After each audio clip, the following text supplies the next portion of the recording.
ಎಷ್ಟು ನನ್ನ ಶ್ರಮಿಸಿದರೂ ಆ ಶ್ರಮೆಗೆ ವಾಕ್ಯಕ್ಕೆ ಸಾಟಿ ಇಲ್ಲ. ನಾನೇನು ತಂದು ವಾಕ್ಯದ ಮುಂದಿಟ್ಟರು ನಾನು ತಂದಂತ ಯಜ್ಞವು ನೈವೇದ್ಯಗಳು ಯಾವುವು ಕೂಡ ವಾಕ್ಯಕ್ಕೆ ಸರಿಸಾಟಿ ಅಲ್ಲ ಪ್ರೇಮ. ನಿನ್ನ ವಾಕ್ಯವೇ ವಾಕ್ಯದೊಂದಿಗೆ ನನ್ನ ಹತ್ರ ಮಾತನಾಡುವುದಾಗಿ ಬೆಳಗಿನ ಜಾವ ನಾವು ಪ್ರಾರ್ಥನೆ ಮಾಡಿ ದೇವರ ಸನ್ನಿಧಿಗೆ ಬರುವುದಾದರೆ ಖಂಡಿತವಾಗಲೂ ಪರಿಶುದ್ಧಾತ್ಮ ದೇವರು ನಮ್ಮ ಹತ್ರ ಮಾತನಾಡಲಿಕ್ಕೆ ಶಕ್ತನಾಗಿದ್ದಾನೆ. ಅಲ್ಲೂಯ್ಯ. ಎಷ್ಟು ಜನ ಬೆಳಗಿನ ಜಾವ ಪ್ರಾರ್ಥನೆ ಮಾಡಿದ್ದೇವೆ? ಪ್ರಾರ್ಥನೆ ಮಾಡಿದವರು ಬೆಳಗಿನ ಜಾವ ಪ್ರಾರ್ಥನೆ ಮಾಡಿದ ದೇವರು ನಿಮ್ಮನ್ನು ಆಶೀರ್ವಾದ ಮಾಡಲಿ, ನಿಮ್ಮ ಕುಟುಂಬಗಳನ್ನು ದೇವರು ಆಶೀರ್ವದಿಸಲಿಕ್ಕೆ ಆತ್ಮೀಯರೇ. ಓಕೆ, ಈ ದಿನ ನಾವು ದೇವರ ವಾಕ್ಯಕ್ಕೆ ಹೋಗೋಣ ಪ್ರೇರೆ. ಸೂಟಿಯಾಗಿ ಯಾರು ಗಲಾಟೆ ಮಾಡಬಾರ್ದು. ನಾವು ಅನೇಕ ದೂರದಿಂದ ಶ್ರಮಿಸಿ ಬಂದಿದ್ದೇವೆ. ಅಲ್ಲೂಯ್ಯ. ಅನೇಕ ಹಳ್ಳಿಗಳಿಂದ ದೇವರ ವಾಕ್ಯ ಕೇಳಿ ದೇವರ ಆಶೀರ್ವಾದ ಹೊಂದಬೇಕು. ನಾವಲ್ಲ, ನಮ್ಮ ಮಕ್ಕಳು ಮೊಮ್ಮಕ್ಕಳು ಸಮಸ್ತ ಇರುವ ಎಲ್ಲರೂ ದೇವರ ಆಶೀರ್ವಾದ ಹೊಂದಬೇಕೆಂಬುದಾಗಿ ನಾವು ದಾಹದಿಂದ ಬಂದಿದ್ದೀವಿ. ನನ್ನ ದೇವರು ವಾಗ್ದಾನ ಮಾಡ್ತಾ ಇದ್ದಾನೆ, ದೇವರು ಈ ದಿನ ನಿಮ್ಮನ್ನು ಆಶೀರ್ವಾದ ಮಾಡಲು ಶಕ್ತನಾಗಿದ್ದಾನೆ. ಈ ದಿನ ನಿಮ್ಮದು. Hallelujah, hallelujah. ಎಷ್ಟು ಜನ ನಂಬ್ತಾ ಇದ್ರಿ ಈ ದಿನ ನಿಮ್ಮದು ಅಂತ? ನಂಬ್ತಾ ಇದ್ದೀರಾ? 6 ದಿನ ದೇವರು ಏನ್ ಮಾಡ್ತಾ ಹೇಳ್ರಿ? ನಮ್ಮೆಲ್ಲರಿಗೆ ಬೇಕಾದ್ದೆಲ್ಲ ಉಂಟು ಮಾಡ್ದ. ಆದ್ರೆ 7ನೇ ದಿನದಲ್ಲಿ ಇದು ನಮಗೆ ಬಿಟ್ಕೊಟ್ಟಿದ್ದಾರೆ. ಈ ದಿನ ನಾವು ಆಶೀರ್ವಾದ ಹೊಂದುವ ದಿನ ಎಂಬುದಾಗಿ. ಹಲ್ಲೆಲೂಯಾ. ಸಂತೋಷವಾಗಿರಿ, ಆಕ್ಟಿವ್ ಆಗಿರ್ಬೇಕು. ದೇವ್ರ ಸಂದೇಶ ಸಂತೋಷವಾಗಿದ್ದೀರಾ? ಹಲ್ಲೆಲೂಯಾ. ಸಂಸಿದ್ಧತೆ ಇದ್ರೆ ಸಂತೋಷ ಇರ್ತದೆ. ಸಂಸಿದ್ಧತೆ ಇದ್ರೆ ಏನಿರ್ತದೆ ಹೇಳ್ರಿ? ಸಂತೋಷ ಇರ್ತದೆ. ಸಂಸಿದ್ಧತೆಯಿಂದ ಹೋದ್ರೆ ಏನು ಇಲ್ಲಿ ಮಿಸ್ ಆದ ರೀತಿಯಲ್ಲಿ ನಾವು ಕುಂತಿರ್ತೀವಿ. ನಾನು ಏನು ಹೇಳಿದ್ರು ನಿಮ್ಗೆ ಅರ್ಥ ಆಗಲ್ಲ, ನಿಮ್ಮ ಭಾಷೆ ದೇವರಿಗೆ ಕೂಡ ಅರ್ಥ ಆಗಲ್ಲ. ನಿಮ್ಮ ಮೌನ ದೇವರನ್ನು ಪರೀಕ್ಷೆ ಮಾಡುವಂಥದ್ದಾಗಿದೆ. ಮೌನವೇ ಅಪನಂಬಿಕೆಗೆ ದಾರಿ ತೆಗೆಯುವಂಥದ್ದಾಗಿದೆ. ಆದ್ದರಿಂದ ದೇವರ ಸಂದೇಶ ಹೆಂಗಿರ್ಬೇಕು ಹೇಳ್ರಿ? ಸಂತೋಷವಾಗಿರ್ಬೇಕು. ಕೆಲವು ಸಮಯಗಳಲ್ಲಿ ನಾವು ನೋಡ್ತಾ ಇರ್ತೀವಿ, ನಮ್ಮ ಪ್ರಾರಂಭದ ಅನುಭವದಲ್ಲಿ ವಿಶ್ವಾಸಿಗಳಾದಾಗ ನಾವು ದೇವರ ಸಂದಿಗೆ ಬಂದಾಗ ಎಲ್ಲರೂ ಆಡ್ತಿರ್ತಾರೆ. ಆಡು ಬರಲು ನಾವು ಕೂಡ ತುಟ್ಟಿ ಸುಮ್ಮನೆ ಹಿಂಗೆ ನಂಬ್ತಾ ಇರ್ತೀವಿ. ಆಡಿದಂತೆ ಹಲ್ಲೆಲೂಯಾ. ಅದೇನಿಗೆ ಸೂಚನೆ? ನಮಗೆ ಬರದೇ ಹೋದ್ರು ಕೂಡ ತುಟ್ಟಿನ ಸೈಕ್ ಮಾಡ್ತಾ ಇರ್ತೀವಿ ಕೆಳಗೆ ಮೇಲೆ. ಅದು ಆಡಿದಂತೆ ಅಷ್ಟೇ. ಒಂದೊಂದು ದಿನ ನಾವು ಆಡ್ತೀವಿ ಅಂತ ಅದ್ರ ಅರ್ಥ. ಓಕೆ, ದೇವರು ನಿಮ್ಮನ್ನು ಆಶೀರ್ವಾದ ಮಾಡಲಿಕ್ಕೆ ಆದ್ಮೇಲೆ ಈ ಸಮಯದಲ್ಲಿ ನಾವು ದೇವರ ವಾಕ್ಯಕ್ಕೆ ಹೋಗೋಣ. ದೇವರು ನಿಮ್ಮೆಲ್ಲರೂ ಆಶೀರ್ವಾದ ಮಾಡಲಿ. ಇಲ್ಲಿ ಬಂದಿರುವ ಈ ಒಂದು ಜನಾಂಗವನ್ನು ದೇವರು ಪರಿಪೂರ್ಣವಾಗಿ ಆಶೀರ್ವಾದ ಮಾಡಿ ದೇವರ ವಾಕ್ಯದೊಂದಿಗೆ ನಿಮ್ಮನ್ನು ಉರಿಗುಂಬಿಸಿ ಸೈತಾನ ಶಕ್ತಿ ಮುಂದೆ ನಿಮ್ಮ ನಂಬಿಕೆ ಬಲವಾಗಿರುವಂತೆ ದೇವರು ಕಾರ್ಯ ಮಾಡಿ. ಹಲ್ಲೆಲೂಯಾ. ಈ ದಿನ ದೇವರ ವಾಕ್ಯ ನಾವು ಧ್ಯಾನ ಮಾಡಿಕೊಳ್ಳೋಣ. ನಿನ್ನ ನಂಬಿಕೆ ಸೈತಾನನ ಮುಂದೆ ಯಾವ ರೀತಿ ಇದೆ? ನಿನ್ನ ನಂಬಿಕೆ, ನೀನು ನಂಬಿದರೆ ಪರಲೋಕ ನಿನಗಿದೆ. ನಾನು ನೀನು ನಂಬುದಾದ್ರೆ ಏನಿದೆ? ನಮಗೆ ಪರಲೋಕ ಇದೆ. ದೇವರ ವಾಕ್ಯದಲ್ಲಿ ಪ್ರಥಮ ಪಾಠವೇ ನಂಬಿಕೆ. ಹಲ್ಲೆಲೂಯಾ. ನೀವು ನಂಬ್ತಾ ಇದ್ದೀರಾ? ಪ್ರಥಮ ಪಾಠವೇ ನಂಬಿಕೆ. ನಂಬಿಕೆ ನಮ್ಮನ್ನು ಆಶೀರ್ವಾದ ಮಾಡ್ತದೆ. ನಂಬಿಕೆ ನಮ್ಮನ್ನು ಪರಲೋಕಕ್ಕೆ ಒಯ್ತದೆ. ನಂಬಿಕೆ ನಮ್ಮನ್ನು ಸೈತಾನನ ಮುಂದೆ ಕೂಡ ನಮ್ಮನ್ನು ಬಲಪಡಿಸ್ತದೆ. ನಂಬಿಕೆ ಈ ದಿನ ಆ ನಂಬಿಕೆ ನಮ್ಮಲ್ಲಿ ಇದೆಯಾ? ಈ ದಿನ ಆ ನಂಬಿಕೆ ನಮ್ಮಲ್ಲಿ ಇದೆಯಾ? ಸ್ವಲ್ಪ ಕಷ್ಟ ಬಂದಾಗ, ಸ್ವಲ್ಪ ಶೋಧನೆ ಬಂದಾಗ, ಏನೋ ಸ್ವಲ್ಪ ಮೇಲೆ ಮೇಲೆ ಕಷ್ಟ ಬರುವಾಗ ನಮ್ಮ ನಂಬಿಕೆ ಆಟೋಮೆಟಿಕ್ ಆಗಿ BP ಹೆಂಗೆ ಕಡಿಮೆ ಆಗ್ತದೋ ಇಲ್ಲ BP ಹೆಂಗೆ ರೇಜ್ ಆಗ್ತದೋ ಅದೇ ರೀತಿ ಇರ್ತದೆ. ಪ್ರಿಯರೇ, ದೇವರ ಮಕ್ಕಳಿಗೆ ಇರಬೇಕಾದಂತ ಸಂದೇಶ ಏನು ಗೊತ್ತಾ? ಯಾವಾಗಲೂ ನಂಬಿಕೆಯಲ್ಲಿ ದೃಢವಾಗಿರ್ಬೇಕು. ನಾವು ನಂಬಿಕೆ ಎಂಬುದೇನಂದ್ರೆ ಸೈತಾನ ಹಾಕುವ ಪ್ರತಿ ಬಾಣಕ್ಕೆ ಅದು ಗುರಾಣಿ ಅಂತ. ಸೈತಾನ ಹಾಕುವ ಪ್ರತಿ ಬಾಣಕ್ಕೆ ನಂಬಿಕೆ ಏನಂದ್ರೆ ಗುರಾಣಿ. ಸೈತಾನಿ ನಿನ್ನನ್ನು ಪರೀಕ್ಷೆ ಮಾಡುವಾಗ, ಸೈತಾನಿ ಮಾತ್ರ ಬರುವಾಗ, ಸೈತಾನಿ ಮಾತ್ರ ಬಂದು ನಿನ್ನನ್ನು ಪರೀಕ್ಷೆ ಮಾಡುವಾಗ, ಓಹೋ ನಂಬಿಕೆ ಈ ವ್ಯಕ್ತಿಯಲ್ಲಿದೆ, ಈ ವ್ಯಕ್ತಿ ನಂಬಿಕೆಸ್ತಳು, ಓಹೋ ಈ ಸಹೋದರಿ ನಂಬಿಕೆಸ್ತಳು, ಈ ಸಹೋದರಿಯಲ್ಲಿ ನಂಬಿಕೆ ಇದೆ, ಬಹಳ ನಂಬಿಕೆಸ್ತಳು, ಇವ್ರ ನಂಬಿಕೆಯನ್ನು ನಡೆಸಲಿಕ್ಕೆ ಆಗಲ್ಲ, ಇವ್ರ ನಂಬಿಕೆಯನ್ನು ತೆಗೆದಾಕ್ಲಿಕ್ಕೆ ಆಗಲ್ಲ ಅಂತ ಯಾರಿಗೆ ಗೊತ್ತಾಗ್ಬೇಕು ಗೊತ್ತಾ? ಯಾರಿಗೆ ಗೊತ್ತಾಗ್ಬೇಕು ಹೇಳ್ರಿ? ನಿನ್ನ ಮೇಲೆ ಆಡಳಿತ ಮಾಡುವ ದೇವರಿಗೆ ಗೊತ್ತಾಗ್ಬೇಕು, ನಿನಗೆ ವಿರುದ್ಧವಾಗಿ ಬರುವ ಸೈತಾನನಿಗೆ ಕೂಡ ಗೊತ್ತಾಗ್ಬೇಕು. ಇವರಲ್ಲಿ ಬಹಳ ದೊಡ್ಡ ನಂಬಿಕೆ ಇದೆ ಅಂತ, ಬಹಳ ದೊಡ್ಡ ನಂಬಿಕೆ ಇದೆ ಅಂತ ದೇವರಿಗೆ ಗೊತ್ತಾಗ್ಬೇಕು, ಸೈತಾನನಿಗೆ ಕೂಡ ಗೊತ್ತಾಗ್ಬೇಕು. ನಂಬಿಕೆ ಯಾವತ್ತೂ ಕಡಿಮೆ ಆಗಬಾರ್ದು. ಒಂದು ವೇಳೆ ಈ ದಿನ ನಮ್ಗೇನು ಆಗಲಿಲ್ಲ, ನಂಬಿದ ದೇವರು ಮನುಷ್ಯರೆಲ್ಲ ಕಾರ್ಯ ನಡೆಸುವ. ಮನುಷ್ಯರು ಏನು ಕಾರ್ಯ ನಡೆಯಲ್ಲ, ಮನುಷ್ಯರಿಂದ ಏನು ಕಾರ್ಯ ನಡೆಯಲ್ಲ. ನೀನು ನಂಬಿಕೆ ಕೊಡಬಾರ್ದು. ನನ್ನ ದೇವರು ಈ ದಿನ ನನಗೆ ಕೊಡಲಿಲ್ಲ, ನನ್ನ ದೇವರು ಈ ದಿನ ನನಗೆ ಮಾಡಲಿಲ್ಲ, ನನ್ನ ದೇವರಿಂದ ನನಗೆ ಈ ದಿನ ಎಲ್ಲವೂ ಕೂಡ ಸಹಾಯ ಮಾಡಲಿಲ್ಲ, ಸಫಲ ಮಾಡಲಿಲ್ಲ ಅಂತ ಒಂದು ವೇಳೆ ನಿನಗಿದ್ರೆ ನೀನು ನಂಬಿದ್ದು ಅದು ವ್ಯರ್ಥ. ದೇವರು ಕೊಡುವುದು ಬಹಳ ಫಲಿಸುವಂತದಾಗಿದೆ, ಅದರಲ್ಲಿ ಅರ್ಥವಿರುತ್ತದೆ. ಆದ್ರಿಂದ ನೀನು ಕೊಡಲಿಲ್ಲ ಅಂತ ಬೇಜಾರಾಗಬಾರ್ದು. ಮತ್ತೆ ನೆಕ್ಸ್ಟ್ ಅದಕ್ಕಿಂತ ಉನ್ನತವಾದದ್ದು ನೀನು ದೇವರ ಸಂಧಿಯಲ್ಲಿ ಹುಡುಕ್ಬೇಕು. ದೇವ ನಿನ್ನ ಚಿತ್ತ ಏನಿದೆಯೋ, ನಾನು ಇಲ್ಲಿವರೆಗೂ ನಂಬಿದೆ, ಕೇಳಿದೆ, ಪಡ್ಕೊಳ್ಳದೆ, ಕೆಲವು ಪಡ್ಕೊಂಡೆ, ಕೆಲವು ಪಡ್ಕೊಳ್ಳಿಕ್ಕೆ ಆಗಲಿಲ್ಲ. ಕಾರಣ ಏನು ಪ್ರಭು ಅಂದ್ರೆ ಪ್ರಭು ನಿನ್ನ ಹತ್ರ ಮಾತನಾಡ್ತಾನೆ. ಅದು ನಿನಗೆ ಬೇಕಾಗಿಲ್ಲ, ಅದು ನಿನಗೆ ಬೇಕಾಗಿಲ್ಲ. ಅದಕ್ಕಿಂತ ಉತ್ತಮವಾದದ್ದು ಕೇಳು, ಅದಕ್ಕಿಂತ ಶ್ರೇಷ್ಠವಾದದ್ದು ಕೇಳು. ನಾನು ಕೊಡಲು ಸಿದ್ಧವಾಗಿದ್ದೀನಿ, ಅದನ್ನು ಬಿಟ್ಬಿಡು. ನೆಕ್ಸ್ಟ್ ಅದಕ್ಕಿಂತ ಬಲವಾದದ್ದನ್ನು ನೀನು ಹಿಡಿದುಕೋ. Hallelujah, hallelujah. ಹೇಳ್ರಿ ಪ್ರಭುವಾ, ಎಲ್ಲರಿಗೂ ಪ್ರಭುವಾ, యేసయ్య ನನ್ನ ನಂಬಿಕೆಯನ್ನು ಬಲಪಡಿಸಪ್ಪ, ನನ್ನ ನಂಬಿಕೆಯನ್ನು ಬಲಪಡಿಸಪ್ಪ. ಲೋಕದಲ್ಲಿ ನಂಬಿಕೆ ಇಲ್ಲ ಪ್ರಭುವಾ, ನನ್ನಲ್ಲಿ ನಂಬಿಕೆಯನ್ನು ಮೂಡಿಸು. ನೀನು ನಂಬಿಕೆಯನ್ನು ನಾನು ಏನು ಮಾಡ್ತಿದ್ದೆ ಹೇಳಿದ್ರೆ ಆಶೀರ್ವಾದಕ್ಕೆ ಪರಲೋಕ ಇರ್ತದೆ. ಎಷ್ಟು ಜನ ನಂಬ್ತಾ ಇದ್ರಿ ನಮಗೆ ಪರಲೋಕ ಇದೆ, ಪರಲೋಕ ಇದೆ. ಪರದೇಶದವರು ನಾವು, ಇಲ್ಲಿಯವರಲ್ಲ, ನಾವು ಪರದೇಶದವರು. ನಮ್ಮ ನಂಬಿಕೆ ಹೆಂಗಿರ್ಬೇಕೆಂಬುದಾಗಿ ದೇವರ ಸಂಧಿಯಲ್ಲಿ ನಾವು ನೋಡುವಾಗ ನಂಬಿಕೆ ಎಂಬ ಗುರಾಣಿಯನ್ನು ಇಟ್ಕೊಳ್ಬೇಕಂತ. ನಂಬಿಕೆ ಎಂಬ ಗುರಾಣಿ ಯಾವುದಕ್ಕೆ ಸಾದೃಶ? ಯುದ್ಧದಲ್ಲಿ ನೋಡಿದಿರಾ? ಯುದ್ಧದಲ್ಲಿ ಎಡಗೈಯಲ್ಲಿ ಗುರಾಣಿ, ಬಲಗೈಯಲ್ಲಿ ಕತ್ತಿ ಇರ್ತದೆ. ಯುದ್ಧ ವೀರರು ಯಾರಾದ್ರೂ ಯುದ್ಧ ವೀರರು ನಾವು ನೋಡುವುದಾದ್ರೆ ಎಡಗೈಯಲ್ಲಿ ಗುರಾಣಿ, ಬಲಗೈಯಲ್ಲಿ ಕತ್ತಿ. ಆಪೋಸಿಟ್ ವ್ಯಕ್ತಿ ಶತ್ರು ನಮ್ಮ ಮೇಲೆ ದಾಳಿ ಮಾಡಕ್ಕೆ ಬಂದಾಗ ಈ ಗುರಾಣಿ ನಮ್ಮನ್ನು ಏನ್ ಮಾಡ್ತಾರೆ ಅಂದ್ರೆ ರಕ್ಷಿಸ್ತದೆ. ಎಫೆಸಿಯರು ಬರೆದ ಪತ್ರಿಕೆ 6ನೇ ಅಧ್ಯಾಯ 14ನೇ ವಚನದಲ್ಲಿ ಈ ದಿನ ನಾವು ಧ್ಯಾನ ಮಾಡಿಕೊಳ್ಳೋಣ. ಕೇವಲ ಎಫೆಸಿಯರು ಬರೆದ ಪತ್ರಿಕೆ 6ನೇ ಅಧ್ಯಾಯ 16ನೇ ವಚನ ಈ ದಿನ ನಾವು ಧ್ಯಾನ ಮಾಡಿಕೊಳ್ಳೋಣ. ನಿಮ್ಮ ಬಳಿಯಲ್ಲಿ ಸತ್ಯವೇದಿರುವುದಾದರೆ ಕರ್ತನು ನಿಮ್ಮೆಲ್ಲರನ್ನು ಆಶೀರ್ವಾದ ಮಾಡಿ. ನಿಮ್ಮ ನಂಬಿಕೆ ಯಾವತ್ತೂ ಕೂಡ ಕುಟುಂಬದ ಎಂಬುದಾಗಿ ದೇವರ ಒಂದು ಆಸೆ ಬೇರೆ. ನೀವು ಯಾವಾಗ ನಂಬಿಕೆಯಲ್ಲಿ ದೃಢವಾಗಿರ್ತೀರೋ ಸೈತಾನ ನಿಮ್ಮನ್ನು ಏನ್ ಮಾಡ್ತಾನೆ ಹೇಳಿ ಬಿಟ್ಟು ಹೋಗ್ತಾನಂತ. ಹಲ್ಲೆಲೂಯಾ. ಸೈತಾನ ನಿಮ್ಮನ್ನು ಏನ್ ಮಾಡ್ತಾನೆ ಹೇಳಿ ಬಿಟ್ಟು ಹೋಗ್ತಾನೆ. ಎಫೆಸಿಯರು ಬರೆದ ಪತ್ರಿಕೆ 6ನೇ ಅಧ್ಯಾಯ 16ನೇ ವಚನ, ನಂಬಿಕೆ ಎಂಬ ಗುರಾಣಿಯನ್ನು ಹಿಡಿದುಕೊಳ್ಳಿರಿ, ಆದ್ದರಿಂದ ನೀವು ಕೆಳಗಿನ ಅಗ್ನಿ ಬಾಣಗಳನ್ನೆಲ್ಲ ಆರಿಸುವುದಕ್ಕೆ ಶಕ್ತರಾಗಿವಿರಿ. ಇದಲ್ಲದೆ ರಕ್ಷಣೆ ಎಂಬ ಶಿರಸ್ತ್ರಾಣವನ್ನು ಇಟ್ಟುಕೊಂಡು ಪವಿತ್ರಾತ್ಮನು ಕೊಡುವ ದೇವರ ವಾಕ್ಯ ಎಂಬ ಕತ್ತಿಯನ್ನು ಹಿಡಿದುಕೊಳ್ಳಿರಿ. ಇದೇ ನಿಮ್ಮ ಬೈಬಲಲ್ಲಿ ಮಾತು. ದೇವರು ನಿಮ್ಮ ಎಲ್ಲರನ್ನು ಆಶೀರ್ವಾದ ಮಾಡಿ. ಯಾರಾದರೂ ಒಬ್ಬರು ಸಹಾಯ ಮಾಡಿ ಸಭೆಯಲ್ಲಿ ಕರ್ತನ ನಿಮ್ಮ ಒಂದು ಸರ್ವನ ಆಶೀರ್ವಾದ ಮಾಡುವ ಹಾಗೆ ಹೋದ್ರೆ ಯಾರಾದರೂ ಒಬ್ಬರು ಸಹಾಯ ಮಾಡಿ. ನಂಬಿಕೆ ಎಂಬ ಗುರಾಣಿಯನ್ನು ಹಿಡಿದುಕೊಳ್ಳಿರಿ. ಏನ್ ಬೇಕಂತಮ್ಮ?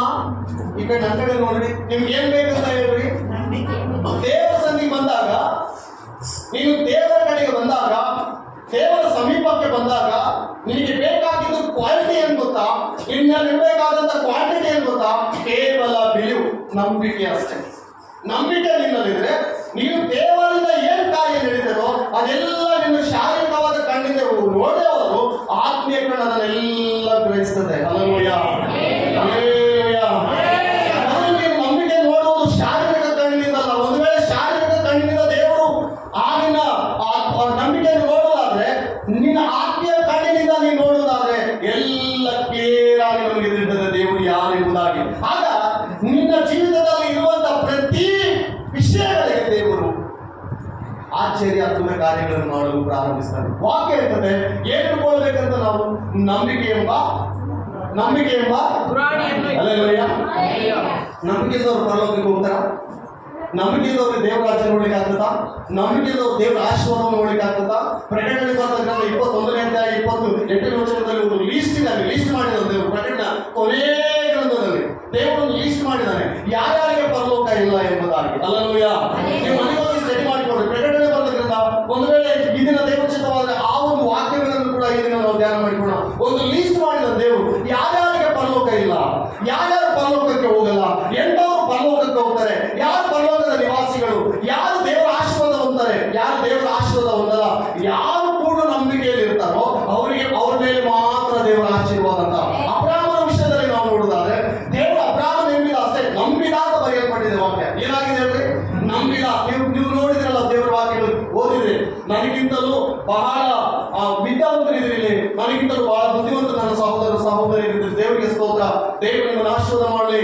ವಾಕ್ಯ ಇರ್ತದೆ, ಅಬ್ರಾಮನು ನಂಬಿದನು, ಅವನ ಲೆಕ್ಕಕ್ಕೆ ಆ ನಂಬಿಕೆ ನೀತಿಯಲ್ಲಿ ಎಣಿಸಲ್ಪಟ್ಟಿತು. ಇಬ್ರಿಯ ಬರೆದ ಗ್ರಂಥದಲ್ಲಿ ವಾಕ್ಯ ಇರ್ತದೆ ಪ್ರಿಯರೇ. ಆದ್ದರಿಂದ ಈ ನಂಬಿಕೆ ಎಂಬ ವಿಷಯದಲ್ಲಿ ದೇವರ ಮುಂದೆ ಬಂದಾಗ ನೀನೇನು ತರದೇ ಇದ್ರೂ ಪರವಾಗಿಲ್ಲ, ದೇವರು ಏನು ಕೊಡದೇ ಇದ್ರೂ ಪರವಾಗಿಲ್ಲ, ನಿನ್ನ ನಂಬಿಕೆ ಮಾತ್ರ ದೇವರು ನನ್ನ ಪಕ್ಷದಲ್ಲಿದ್ದಾನೆ, ದೇವರು ನನ್ನನ್ನು ನೋಡ್ತಾ ಇದ್ದಾನೆ, ದೇವರು ನನ್ನ ಆಶೀರ್ವಾದ ಮಾಡ್ತಾನೆ, ದೇವರು ನನ್ನಲ್ಲದೆ ನನ್ನ ಸಂತತಿಯನ್ನು, ನನ್ನ ಮಕ್ಕಳನ್ನು, ನನಗಿರುವ ಸಮಸ್ಯೆಯನ್ನು ದೇವರು ಆಶೀರ್ವಾದ ಮಾಡ್ತಾನೆ ಎಂಬ ನಂಬಿಕೆ ನಿನ್ನಲ್ಲಿದ್ದರೆ ನೀನು ನಂಬಿದಂತೆ. Hallelujah, hallelujah. ಒಂದು ಲೀಸ್ಟ್ ಇದೆ ಪ್ರಿಯರೇ, ಪ್ರಕಟಣೆ ಬರೆದ ಗ್ರಂಥದಲ್ಲಿ ಲೀಸ್ಟ್ ಇದೆ. ನಂಬಿಕೆ ಇಲ್ಲದವರು ಪರಲೋಕಕ್ಕೆ ಹೋಗಲ್ಲ. ನೋಡಿ, ನಂಬಿಕೆ ಎಂಬುದು ಎಲ್ಲಿಂದ ಬರೋದು ಹೇಳ್ರಿ? ನಮ್ಮಲ್ಲೇ ಇದೆ, ನಮ್ಮಲ್ಲೇ ಇದೆ. ಆ ನಂಬಿಕೆ ನಾವೇನ್ ಮಾಡ್ಕೊಳ್ಬೇಕಂತ ಬಲಪಡಿಸ್ಕೊಳ್ಬೇಕು. ನೀನು ನರಮನುಷ್ಯರು ನಂಬ್ತಾ ಇಲ್ಲ, ನರಮನುಷ್ಯರ ಬಳಿಗೆ ಬಂದಿಲ್ಲ, ನರರ ಎಷ್ಟು ಮಾತ್ರದವರ ಬಳಿಗೆ ನೀನು ಬಂದಿಲ್ಲ. ದೇವರು ಸರ್ವಶಕ್ತನಾದ ದೇವರು, ಸಮಸ್ತವನ್ನು ಉಂಟು ಮಾಡಿ ಸಕಲವನ್ನು ಸೃಷ್ಟಿ ಮಾಡಿದಂಥ ಪರಿಶುದ್ಧನ ಸನ್ನಿಧಿಯಲ್ಲಿ ನೀನು ನಂಬಬೇಕಾದ ವಿಷಯ ಗೊತ್ತಾ? ದೇವರು ಖಂಡಿತವಾಗಲೂ ನನ್ನನ್ನು ಆಶೀರ್ವಾದ ಮಾಡ್ತಾನೆ. ಆತನ ಹಸ್ತವು ನನ್ನ ಮೇಲಿದೆ, ಆತನ ಆಶೀರ್ವಾದವು ನನ್ನ ಮೇಲಿದೆ, ಆತನ ಕೃಪೆ ನನ್ನ ಮೇಲಿದೆ. ನೀನು ಸೈತಾನ್ ಹೇಳ್ಬೇಕು, ಸೈತಾನವೇ ಇವತ್ತಿನ ಪರಿಸ್ಥಿತಿ ಅದು ನನ್ನಿಂದ ಬಂದದ್ದಲ್ಲ, ನಿನ್ನಿಂದ ಬಂದದ್ದು. ನನ್ನ ದೇವರು ಕೆಡುಕು ಮಾಡುವುದಿಲ್ಲ.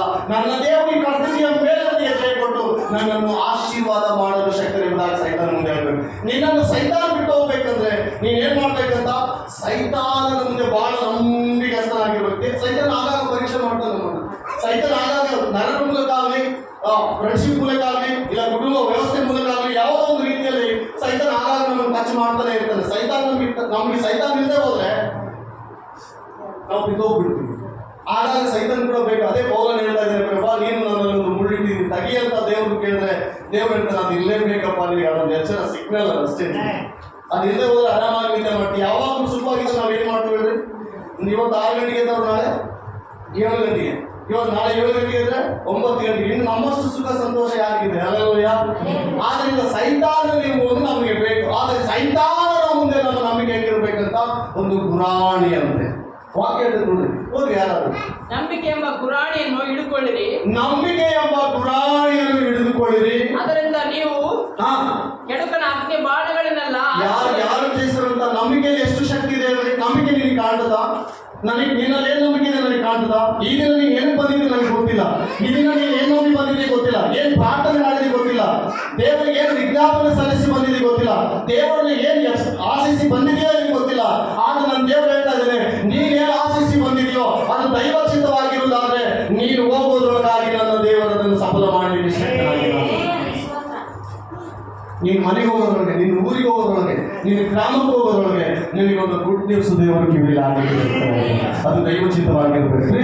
ನಂಬಿಕೆ ಎಂಬುದು ವಾಕ್ಯ ಇರ್ತದೆ, ನಂಬಿಕೆ ಎಂಬ ಗುರಾಣಿಯನ್ನು ಹಿಡಿದುಕೊಳ್ಳುವುದಾದರೆ ಯಾಕೆ ಎದುರಿಸ್ಬೋದಂತ ನಾವು ನಂಬಿಕೆಯಿಂದ? ಹಲ್ಲೆಲೂಯ. ಏನ್ ಹಿಡ್ಕೊಳ್ಬೇಕಂತ ನಾವು? ನಂಬಿಕೆ ಎಂಬ ಗುರಾಣಿ. ಅದಕ್ಕೆ ಮಾತ್ರ ಸೈತಾನ ಎದುರೋದು. ನಾವು ಕತ್ತಿ ಹಿಡ್ಕೊಂಡು ಸೈತಾನ ಎದುರ್ತಾನ? ಇಲ್ಲೀಗಲ್. ನಾವು ಕತ್ತಿ ಹಿಡ್ಕೊಂಡು ಏನಾಗ್ತದೆ ಹೇಳ್ರಿ? ಯಾರು ಹಿಡ್ಕೊಳ್ಳುವಾಗಿಲ್ಲ, ಕಾನೂನು ಹೇಳ್ತದೆ. ಕಾನೂನಿಗೆ ಅದು ಭಯ, ದೇವರಿಗೆ ವಿರುದ್ಧ, ದೇವರ ಮಕ್ಕಳ ತತ್ವ ಅಲ್ಲ. ವಾಕ್ಯ ಹೇಳ್ತದೆ, ನಂಬಿಕೆ ನಿನ್ನಲ್ಲಿದ್ದರೆ ಸಾಕು. ಅಬ್ರಾಮನಲ್ಲಿ ಅದೇ ನಂಬಿಕೆ ಇದೆ, ಅಬ್ರಾಮನಲ್ಲಿ ಅದೇ ನಂಬಿಕೆ ಇದೆ. ಅಬ್ರಾಮನ ಅದನ್ನು ನಂಬಿದನು, ಆತನು ದೇವರ ಮುಂದೆ ನೀತಿವಂತನು ಎಂದು ಎಣಿಸಲ್ಪಟ್ಟನು. ನೀನು ನಂಬುತ್ತಾ ಇದೆಯಾ? ಸೇವಕ ನಾವೇನಾದ್ರು ಕೇಳಿದ್ವಿ, ನೀನು ನಂಬುತ್ತಾ ಇದೆಯಾ? ನೀನು ನಂಬುತ್ತಾ ಇದೆಯಾ? ನನ್ನ ಪರಿಸ್ಥಿತಿ ಹಿಂಗಿರಲ್ಲ. ನೀನು ನಂಬುತ್ತಾ ಇದೆಯಾ? ನಾನು ಹಿಂಗಿರಲ್ಲ. ನೀನು ನಂಬುತ್ತಾ ಇದೆಯಾ? ನನ್ನ ಆರೋಗ್ಯ ಇದೆ ಅಲ್ಲ. ನೀನು ನಂಬುತ್ತಾ ಇದೆಯಾ? ನನ್ನ ಮಕ್ಕಳ ವ್ಯವಸ್ಥೆ ಇದೆ ಅಲ್ಲ. ನೀನು ನಂಬುತ್ತಾ ಇದೆಯಾ? ನನ್ನ ಪತ್ನಿ, ನನ್ನ ಮಕ್ಕಳು ಇರಬೇಕಾದ ವ್ಯವಸ್ಥೆ ಇರಲ್ಲ, ಬೇರೆ ಒಂದಿದೆ. ನೀನು ನಂಬುತ್ತಾ ಇದೆಯಾ? ನನ್ನ ಸ್ಥಿತಿಗತಿಗಳನ್ನು ಮಾರ್ಪಡಿಸಲು ನನ್ನ ದೇವರು ನನ್ನ ಮುಂದಿರ ನಾನು ಭಯಪಡೋದಿಲ್ಲ. ಏನ್ ಬೇಕಂತ ಸೈತಾನನಿಗೆ? ನೀನು ನಂಬಿಕೆ ಹೋಗ, ನೀನು ದೇವರ ಹತ್ರ ಬಂದಿದ್ದೀಯ ಅಷ್ಟೇ, ನೀನು ನಂಬಬೇಕು ದೇವರು ಅಷ್ಟೇ, ನೀನು ಮಾಡೋದಷ್ಟೇ. ನೀನು ಎಲ್ಲರೂ ಬೇಕಾಗಿಲ್ಲ. ನೀನು ಪುಟ್ಟಿ ತುಂಬ ಹಣ ತಂದು ದೇವರ ಸಾಲಿಯಲ್ಲಿ ಸುರಿಯುವುದು ದೇವರಿಗೆ ಇಷ್ಟ ಇಲ್ಲ. ನಿನಗೆ ಬೇಕಾಗಿತ್ತು ನಿನ್ನಲ್ಲಿ ದೇವರಿಗೆ ಏನು ಕಾಣಬೇಕು ಅಂತ? ನಿನ್ನಲ್ಲಿ ದೇವರಿಗೆ ನಂಬಿಕೆ ಕಾಣಬೇಕು. ದೇವಾ ಹಲ್ಲೆಲೂಯ. ದೇವಾ ನೀನು ನಂಬಿದ್ದೀನಿ ಪ್ರಭಾ, ನನ್ನ ಕಾರ್ಯವನ್ನು ಸಫಲಪಡಿಸಿದ. ನಾನು ನೀನು ನಂಬಿದ್ದೀನಪ್ಪ. ಮನುಷ್ಯರಲ್ಲ, ಇಲ್ಲಿವರೆಗೂ ಮನುಷ್ಯರು ನಂಬಿ ಮೋಸ ಹೋಗಿದ್ದೀನಿ, ಇಲ್ಲಿವರೆಗೂ ಮನುಷ್ಯರನ್ನು ನಿರಾಕರಿಸಲ್ಪಟ್ಟಿದ್ದೀನಿ, ಇಲ್ಲಿವರೆಗೂ ನಾನು ಯಾರು ನಂಬಿದವರು ನನ್ನ ಮೋಸ ಮಾಡಿದ್ರು, ದ್ರೋಹ ಮಾಡಿದ್ರು, ಬೆನ್ನಿಗೆ ಚೂರಿ ಹಾಕಿದ್ದಾರೆ. ಇವತ್ತು ನಾನು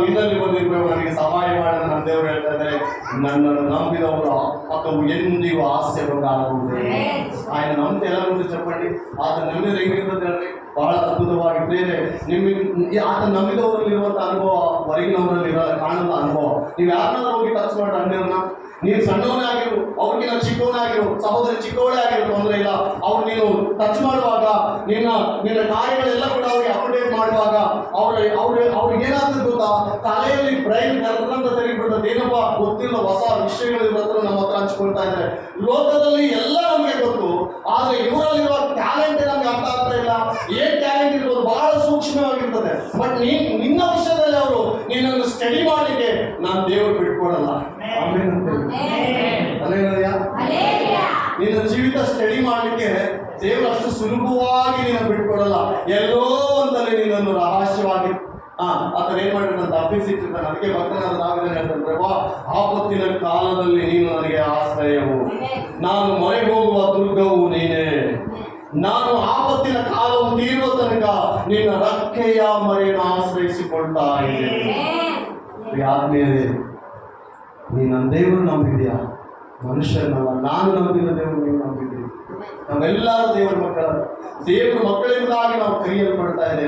ನಮಗೆ ಬೇಕಾಗಿದ್ದೇನು ಗೊತ್ತಾ? ದೇವರಿಗೆ ನಾವು ಹೇಳ್ಬೇಕು, ದೇವಾ ನನ್ನ ನಂಬಿಕೆ ನಿನಗೆ ಗೊತ್ತು, ನನ್ನ ನಂಬಿಕೆ ನಿನಗೆ ಗೊತ್ತು. ನೀನು ಎಂಥದ್ದು ನಿನ್ನ ಬಗ್ಗೆ ಹೇಳಿರ್ತೇನೆ? ಇಲ್ಲಿವರೆಗೂ ಆಗಿದೆ ಕಾರ್ಯ, ಸಫಲವಾಗಿದೆ, ಅದು ನಂಬ್ತಾ ಇದ್ದೀನಿ. ಈಗ ನೀನು ನಂಬಬೇಕಾಗಿದ್ದೇನು ಗೊತ್ತಾ? ಯಾವುದು ಬಹಳ ದೂರವಿದೆಯೋ, ಯಾವುದು ಬಹಳ ದೊಡ್ಡದೆಂದು ಕಾಣಿಸ್ತಾ ಇದೆಯೋ, ಯಾವುದು ಆಗಲ್ಲ ಅಂತ ಲೋಕವೆಲ್ಲ ಚಕ್ರ ಹೊಡೆದು ಹೇಳ್ತಾ ಇದೆಯೋ, ನೀನು ನಂಬಬೇಕು. ನನ್ನ ದೇವರನ್ನು ಮಾಡಲಿಕ್ಕೆ ಶಕ್ತಿ ನೀನಲ್ವೇ, ಲೋಕಕ್ಕೆ ವ್ಯತಿರೇಕ ನೀನು. ಅಲ್ಲೆಲ್ಲೂಯ್ಯ. ನೀನು ಹೆಂಗೆ ಲೋಕ ಆಗಲ್ಲ ಅಂತ ಹೇಳ್ಬೋದು, ಆಗಲ್ಲ ನಿಮ್ಗೆ ಆಶೀರ್ವಾದ ಇಲ್ಲರಿ, ಏನಂತ ಮಗ ತೋರಿಸ್ತೀಯ ಅಮ್ಮ, ನಿಮ್ಗೆ ಆಶೀರ್ವಾದ ಇಲ್ಲ, ಏನಂತ ಮಗ ತೋರಿಸ್ತಂತ ನೀನು ಹೇಳ್ಬೇಕು, ನನ್ನ ದೇವರು ಈ ಸ್ಥಿತಿಗಳನ್ನು ಮಾರ್ಪಡಿಸಲು ಶಕ್ತನೆ ಎಂಬುದಾಗಿ. ಒಬ್ಬ ತೆಲುಗು ಸ್ಪೀಚರ್ ಪಾಸ್ ದೈವ ಸೇವಕರು ಹೇಳ್ತಾ ಇದ್ದಾರೆ, ಬದುಕಿದ ಮೀನು, ಸತ್ತ ಮೀನು ಹೆಂಗ್ ನೀರು ಬಂದ್ರೆ ಪಡ್ಕೊಂಡು ಹೋಗ್ತದಂತೆ, ಆದ್ರೆ ಬದುಕಿದ ಮೀನು ಮಾತ್ರ ಏನ್ ಮಾಡ್ತದಂತ, ನೀರಿಗೆ ಯಾವಾಗ ಹೋಗ್ತದಂತೆ. ಅಲ್ಲೆಲ್ಲೂಯ್ಯ. ಸತ್ತ ಮೀನೇ ನೀರಿಗೆ ಪಡ್ಕೊಂಡು ಹೋಗ್ತದೆ. ಈಗ ಹೇಳ್ರಿ, ನಾವು ಸತ್ತವ್ರ ಬದುಕಿದ, ನಾವು ಎದುರಿಸ್ಬೇಕು. ಹೆಂಗಂದ್ರಿ, ಯಾವುದು ಕಾರ್ಯ ಆಗಲ್ಲ ಅಂತ ಹೇಳ್ತಾರ ಜನರು, ಆ ಕಾರ್ಯ ನಾವು ಮಾಡಿ ತೋರಿಸ್ಬೇಕು. ಅದು ದೇವರ ದೈವ. ನೆಕ್ಸ್ಟ್ ವಾಕ್ಯ, ಈ ದಿನ ನಾವು ಆ ದೇವರ ವಾಕ್ಯವನ್ನು ನೋಡಿಕೊಳ್ಳೋಣ. ಮತ್ತಾಯ ಬರೆದ ಸುವಾರ್ತೆ 8ನೇ ಅಧ್ಯಾಯ 5-6 10ರವರೆಗೆ. ಯಾರಾದ್ರೂ ಸಹಾಯ. ಮತ್ತಾಯ ಬರೆದ ಸುವಾರ್ತೆ 8ನೇ ಅಧ್ಯಾಯ 5ರಿಂದ 10ರವರೆಗೆ. ಆತನು ಕಪೆರ್ನೌಮಿಗೆ, ಯಾತನು ಯೇಸು ಕ್ರಿಸ್ತನು ಕಪೆರ್ನೌಮಿಗೆ ಬಂದಾಗ ದಂಡಿನ ಶತಾಧಿಪತಿಯಾದ ಆತನ ಬಳಿಗೆ ಬಂದು, ಪ್ರಭುವೇ ನನ್ನ ಆಳು ಪಾರ್ಶ್ವದಿಂದ ಬಹಳ ಕಷ್ಟಪಡುತ್ತಾ ಮನೆಯಲ್ಲಿ ಬಿದ್ದಿದ್ದಾನೆ ಎಂದು ಹೇಳಿಕೊಂಡರು. ಆತನು ಅವನಿಗೆ, ನಾನು ಬಂದು ಅವನನ್ನು ವಾಸಿ ಮಾಡುತ್ತೇನೆ ಎಂದು ಹೇಳಿದ್ದಕ್ಕೆ ಆ ಶತಾಧಿಪತಿಯು, ಪ್ರಭುವೇ ನೀನು ನನ್ನ ಮನೆಯ ಬರತಕ್ಕಷ್ಟು ಯೋಗ್ಯತೆ ನನ್ನಲ್ಲಿಲ್ಲ, ನೀನು ಒಂದು ಮಾತು ಹೇಳಿದರೆ ಸಾಕು, ನೀನು ಒಂದು ಮಾತು ಹೇಳಿದರೆ ಸಾಕು, ನನ್ನ ಆಳಿಗೆ ಗುಣವಾಗುವುದು. ನಾನು ಸಹ ಮತ್ತೊಬ್ಬರ ಕೈ ಕೆಳಗಿರುವೆನು, ನನ್ನ ಕೈಗಳಿಗಿರುವ ಸಿಪಾಯಿಗಳಿದ್ದಾರೆ, ನಾನು ಅವರಲ್ಲಿ ಒಬ್ಬನಿಗೆ ಹೋಗು ಎಂದು ಹೇಳಿದರೆ ಹೋಗುತ್ತಾನೆ, ಮತ್ತೊಬ್ಬನಿಗೆ ಬಾ ಎಂದು ಹೇಳಿದರೆ ಬರುತ್ತಾನೆ, ನನ್ನ ಆಳಿಗೆ ಇಂಥದ್ದನ್ನು ಮಾಡು ಎಂದು ಹೇಳಿದರೆ ಮಾಡುತ್ತಾನೆ ಅಂದನು. ಯೇಸು ಅದನ್ನು ಕೇಳಿ ಆಶ್ಚರ್ಯಪಟ್ಟು, ಯಾರು ಆಶ್ಚರ್ಯಪಟ್ಟಿದ್ದು? ಆ ಪ್ರಾರ್ಥನೆ ನಮಗಿರ್ಬೇಕು, ಆ ನಂಬಿಕೆ ನಮಗಿರ್ಬೇಕು. ನಮ್ಮ ವಿಶ್ವಾಸ, ನಮ್ಮ ನಂಬಿಕೆ ಹೆಂಗಿರ್ಬೇಕಂತ ದೇವರ ವಾಕ್ಯ ಹೇಳ್ತದೆ. ಯೇಸು ಕ್ರಿಸ್ತನು ಆಶ್ಚರ್ಯಪಡಿಸುವ ರೀತಿಯಲ್ಲಿ ನಿನ್ನ ಪ್ರಾರ್ಥನೆ, ನಂಬಿಕೆ ಇರಬೇಕು. ಆ ವ್ಯಕ್ತಿ ನೋಡಿ, ಶತಾಧಿಪತಿ, 100 ಆಳಿಗೆ ಒಬ್ಬ ಅಧಿಕಾರಿ ಅವನು 100 ಆಳಿನ ಮಧ್ಯದಲ್ಲಿ ಅಧಿಕಾರಿ ಯೇಸು ಕ್ರಿಸ್ತನ ಬಳಿಗೆ ಬಂದು ಆ ಆಳನ್ನು ಅನಾರೋಗ್ಯದಲ್ಲಿರುವಾಗ ಆತನಿಗೆ ಹೇಳ್ತಾರೆ, ನನ್ನ ಆಳು ಈ ರೀತಿ ಪಾರ್ಶ್ವದಲ್ಲಿ ಹೋಗಿದ್ದ ಬಾಧೆ ಪಡ್ತದೆ, ಎಲ್ಲೋ ನಿಮ್ಮ ಬಗ್ಗೆ ನನಗೆ ಗೊತ್ತಾಯ್ತು, ನನಗೆ ನಂಬಿಕೆ ಇದೆ, ಈಗ ನೀನು ಏನಾದರೂ ನನ್ನ ಆಳಿಗೆ ಮಾಡ್ತೀವಿ ಎಂಬುದಾಗಿ ನಾನು ನಂಬ್ತಾ ಇದ್ದೀನಿ. ನೋಡ್ರಿ, ರೋಗಿಗಳಲ್ಲಿ ಪಾರ್ಶ್ವವಾಯು ರೋಗಿ ವೆರಿ ಡೇಂಜರಸ್, ಬಹಳ ಡೇಂಜರಸ್. ರೋಗದಲ್ಲೇ ಅತಿ ಭಯಂಕರವಾದ ರೋಗ ಪಾರ್ಶ್ವವಾಯು ರೋಗ. ಆದ್ರೆ ಪಾರ್ಶ್ವವಾಯು ರೋಗ ಬಂದಿದೆ ಆಳಿಗೆ, ಬಟ್ ಆ ಒಂದು ಮೇಸ್ತ್ರಿ ಏನ್ ನಂಬಿಕೆ ಇದೆ? ಆ ನಂಬಿಕೆ ಅಂತಂದ್ರೆ 10ನೇ ವಚನದಲ್ಲಿ ನೋಡುವಾಗ ಯೇಸು ಇದನ್ನು ಕೇಳಿ ಆಶ್ಚರ್ಯಪಟ್ಟು, ಹಿಂದೆ ಬರುತ್ತಿರುವವರಿಗೂ ನಾನು ಇಂಥ ದೊಡ್ಡ ನಂಬಿಕೆಯನ್ನು ಇಸ್ರಾಯೇಲ್ ಜನರಲ್ಲಿ ಕಾಣಲೇ ಇಲ್ಲ. ಯಾರಂತಾರೆ? ಯೇಸೇ ಸಾಕ್ಷಿ ಕೊಡ್ತಾ ಇದ್ದಾರೆ ಆ ವ್ಯಕ್ತಿ ಬಗ್ಗೆ. ಇಸ್ರಾಯೇಲರಲ್ಲಿ ಇಂಥ ದೊಡ್ಡ ನಂಬಿಕೆಸ್ತನ ನಾನು ಅಲ್ಲಿ ನೋಡ್ಲಿಲ್ಲಪ್ಪ. ಆ ವ್ಯಕ್ತಿ ಏನ್ ಹೇಳ್ತಾರೆ ಅಂದ್ರೆ, ನೀನು ಇಲ್ಲ ಒಂದು ಮಾತಾಡಪ್ಪ, ನನ್ನ ನಾಳೆಗೆ ಇಲ್ಲಿ ಒಂದು ಮಾತಾಡಿದ್ರೆ ಸಾಕು, ನನ್ನ ಮನೆಯಲ್ಲಿರುವ ಆ ಅನಾರೋಗ್ಯದಲ್ಲಿ ಮಂಚದ ಮೇಲೆ ಮಲಗಿರುವ ಆ ಪಾರ್ಶ್ವವಾಯು ರೋಗಿಗಳೇ ಗುಣವಂತಂದ್ರೆ ಇದು ಮಾತಾಡಿದ್ರೆ ಸಾಕು. ಒಂದು ಮಾತಾಡಿ, ಬೇರೆ ನನ್ನ ಕಷ್ಟ ನಿನ್ನ ಜೀವಿತದಲ್ಲಿ ಒಂದು ಮಾತು ಹೇಳಿದ್ರೆ ಸಾಕು. ಒಂದೇ ಒಂದು ಮಾತು ಹೇಳಿದ್ರೆ ಸಾಕು. ಇಲ್ಲಿ ಕುಂತಿರುವ ನನ್ನ ಸಹೋದರ, ನನ್ನ ಸಹೋದರಿ, ಒಂದು ಮಾತು ಹೇಳಿದ್ರೆ ಸಾಕು, ನಿನ್ನ ಪರಿಸ್ಥಿತಿಗಳೆಲ್ಲ ಕೂಡ ಬದಲಾವಣೆ. ಚೆಲ್ಲಾಬಿಲ್ಲಿ ಆಗಿರುವ ನಿನ್ನ ಕುಟುಂಬ ಜೀವಿತದಲ್ಲಿ, ಸಮಾಧಾನದಿಂದಲೂ ನಿನ್ನ ದೇಹದಲ್ಲಿ ಆ ಶಾಂತಿ ಕಾಣದಿರುವ ನಿನ್ನ ಜೀವಿತವನ್ನು ದೇವರೊಂದು ಮಾತು ಹೇಳಿದ್ರೆ ಸಾಕು, ಆತನು ನಿನ್ನನ್ನು ಕಟ್ಟಲಿಕ್ಕೆ ಸಾಮರ್ಥ್ಯನು, ನಿನ್ನ ಕುಟುಂಬವನ್ನು ಕಟ್ಟಲಿಕ್ಕೆ ಸಾಮರ್ಥ್ಯನು, ನಿನ್ನನ್ನು ಸ್ಥಿರಪಡಿಸಲಿಕ್ಕೆ ಸಾಮರ್ಥ್ಯನು, ನಿನ್ನ ರೋಗ ಗುಣಪಡಿಸಲಿಕ್ಕೆ ಸಾಮರ್ಥ್ಯನು, ನಿನಗಿರುವ ಸಮಸ್ಯೆಗಳನ್ನು ಆತನು ಹೋಗಲಾಡಿಸಿ ಸಮಸ್ತವನ್ನು ನಿನಗೆ ಸಹಾಯ ಮಾಡಲು ಆತನು ಶಕ್ತನು ಬೇರೆ. ಆ ವಾಕ್ಯ ಹೇಳ್ತಾ ಇದೆ, ಆ ವ್ಯಕ್ತಿ ಮಾತನಾಡಿದ ಕೂಡಲೇ ಯೇಸು ಬೆರಗಾಗ್ತಾ ಇದ್ದಾರೆ. ಅಂತ ಪ್ರಾರ್ಥನೆ ಅಂತ ನಂಬಿಕೆ ನಮಗೆ ಬೇಕು ಅಂತ ಆಮೇಲೆ ಹೇಳಬೇಕು. ನಂಬಿದ್ದೇ ನಂಬೋದಲ್ಲ, ಅಲ್ಲಿ ನಂಬಿದ್ದೇ ನಂಬಿದ್ರೆ ನಾವು ನಂಬಿಕೆನಾ? ಇಲ್ಲಿವರೆಗೂ ಕೇಳ್ತಾ ಇದ್ದೀವಿ, ಪ್ರಭು ಅದು ಕೊಡು, ಅದು ಕೊಡು, ಅದು ಕೊಡು, ಅದು ಕೊಡು, ಅದು ಬಿಡು, ಅದು ಬಿಡು ಪ್ರಭು, ಅದು ಬಿಡು, ಈ ಆರೋಗ್ಯ ಸರಿ ಮಾಡು, ಈ ಆರೋಗ್ಯ ಸರಿ ಮಾಡಿ, ಇದು ಸರಿ ಮಾಡು, ಅದು ಸರಿ ಮಾಡು, ಅವನು ಸರಿ ಮಾಡಿ, ಇವನು ಸರಿ ಮಾಡು, ಮಗಳು ಸರಿ ಮಾಡು, ಮೊಮ್ಮಗಳು ಇದು ಬಿಡು. ನೂತನ ಕಾರ್ಯ ನನ್ನ ಮನೆಯಲ್ಲಿ ಮಾಡಿರುವುದಾಗಿ ನೂತನ ಕಾರ್ಯ ಪ್ರಾರಂಭಿಸು ಪ್ರಭು ನನ್ನ ಮನೆಯಲ್ಲಿ, ನೂತನ ಕಾರ್ಯ ಪ್ರಾರಂಭಿಸು ಪ್ರಭು ನನ್ನ ಕುಟುಂಬದಲ್ಲಿ, ನೂತನ ಕಾರ್ಯವನ್ನು ಪ್ರಾರಂಭಿಸು ನನ್ನ ಜೀವಿತದಲ್ಲಿ. ದೇವರೇ, ನೀನು ಮಾಡ್ತಿರುವುದಾಗಿ ನಾನು ನಂಬ್ತಾ ಇದ್ದೀನಿ. ನಿನಗೆ ನಂಬಿಕೆ ಇದ್ರೆ ಸಾಕು. ಯೇಸು ಕ್ರಿಸ್ತನ ಶಿಷ್ಯರು ಕೇಳ್ತಾರೆ, 12 ಮಂದಿ ಶಿಷ್ಯರು ಯೇಸು ಕ್ರಿಸ್ತನ ಬಳಿಗೆ ಹೋಗಿ ಹೇಳ್ತಾರೆ, ಪ್ರಭಾ, ನೀನು ಆ ಬೆಟ್ಟದ ಮೇಲಿದ್ದೀವಿ, ನಾವೇ ಇಲ್ಲಿ ಕೆಳಗಿದ್ದೀವಿ.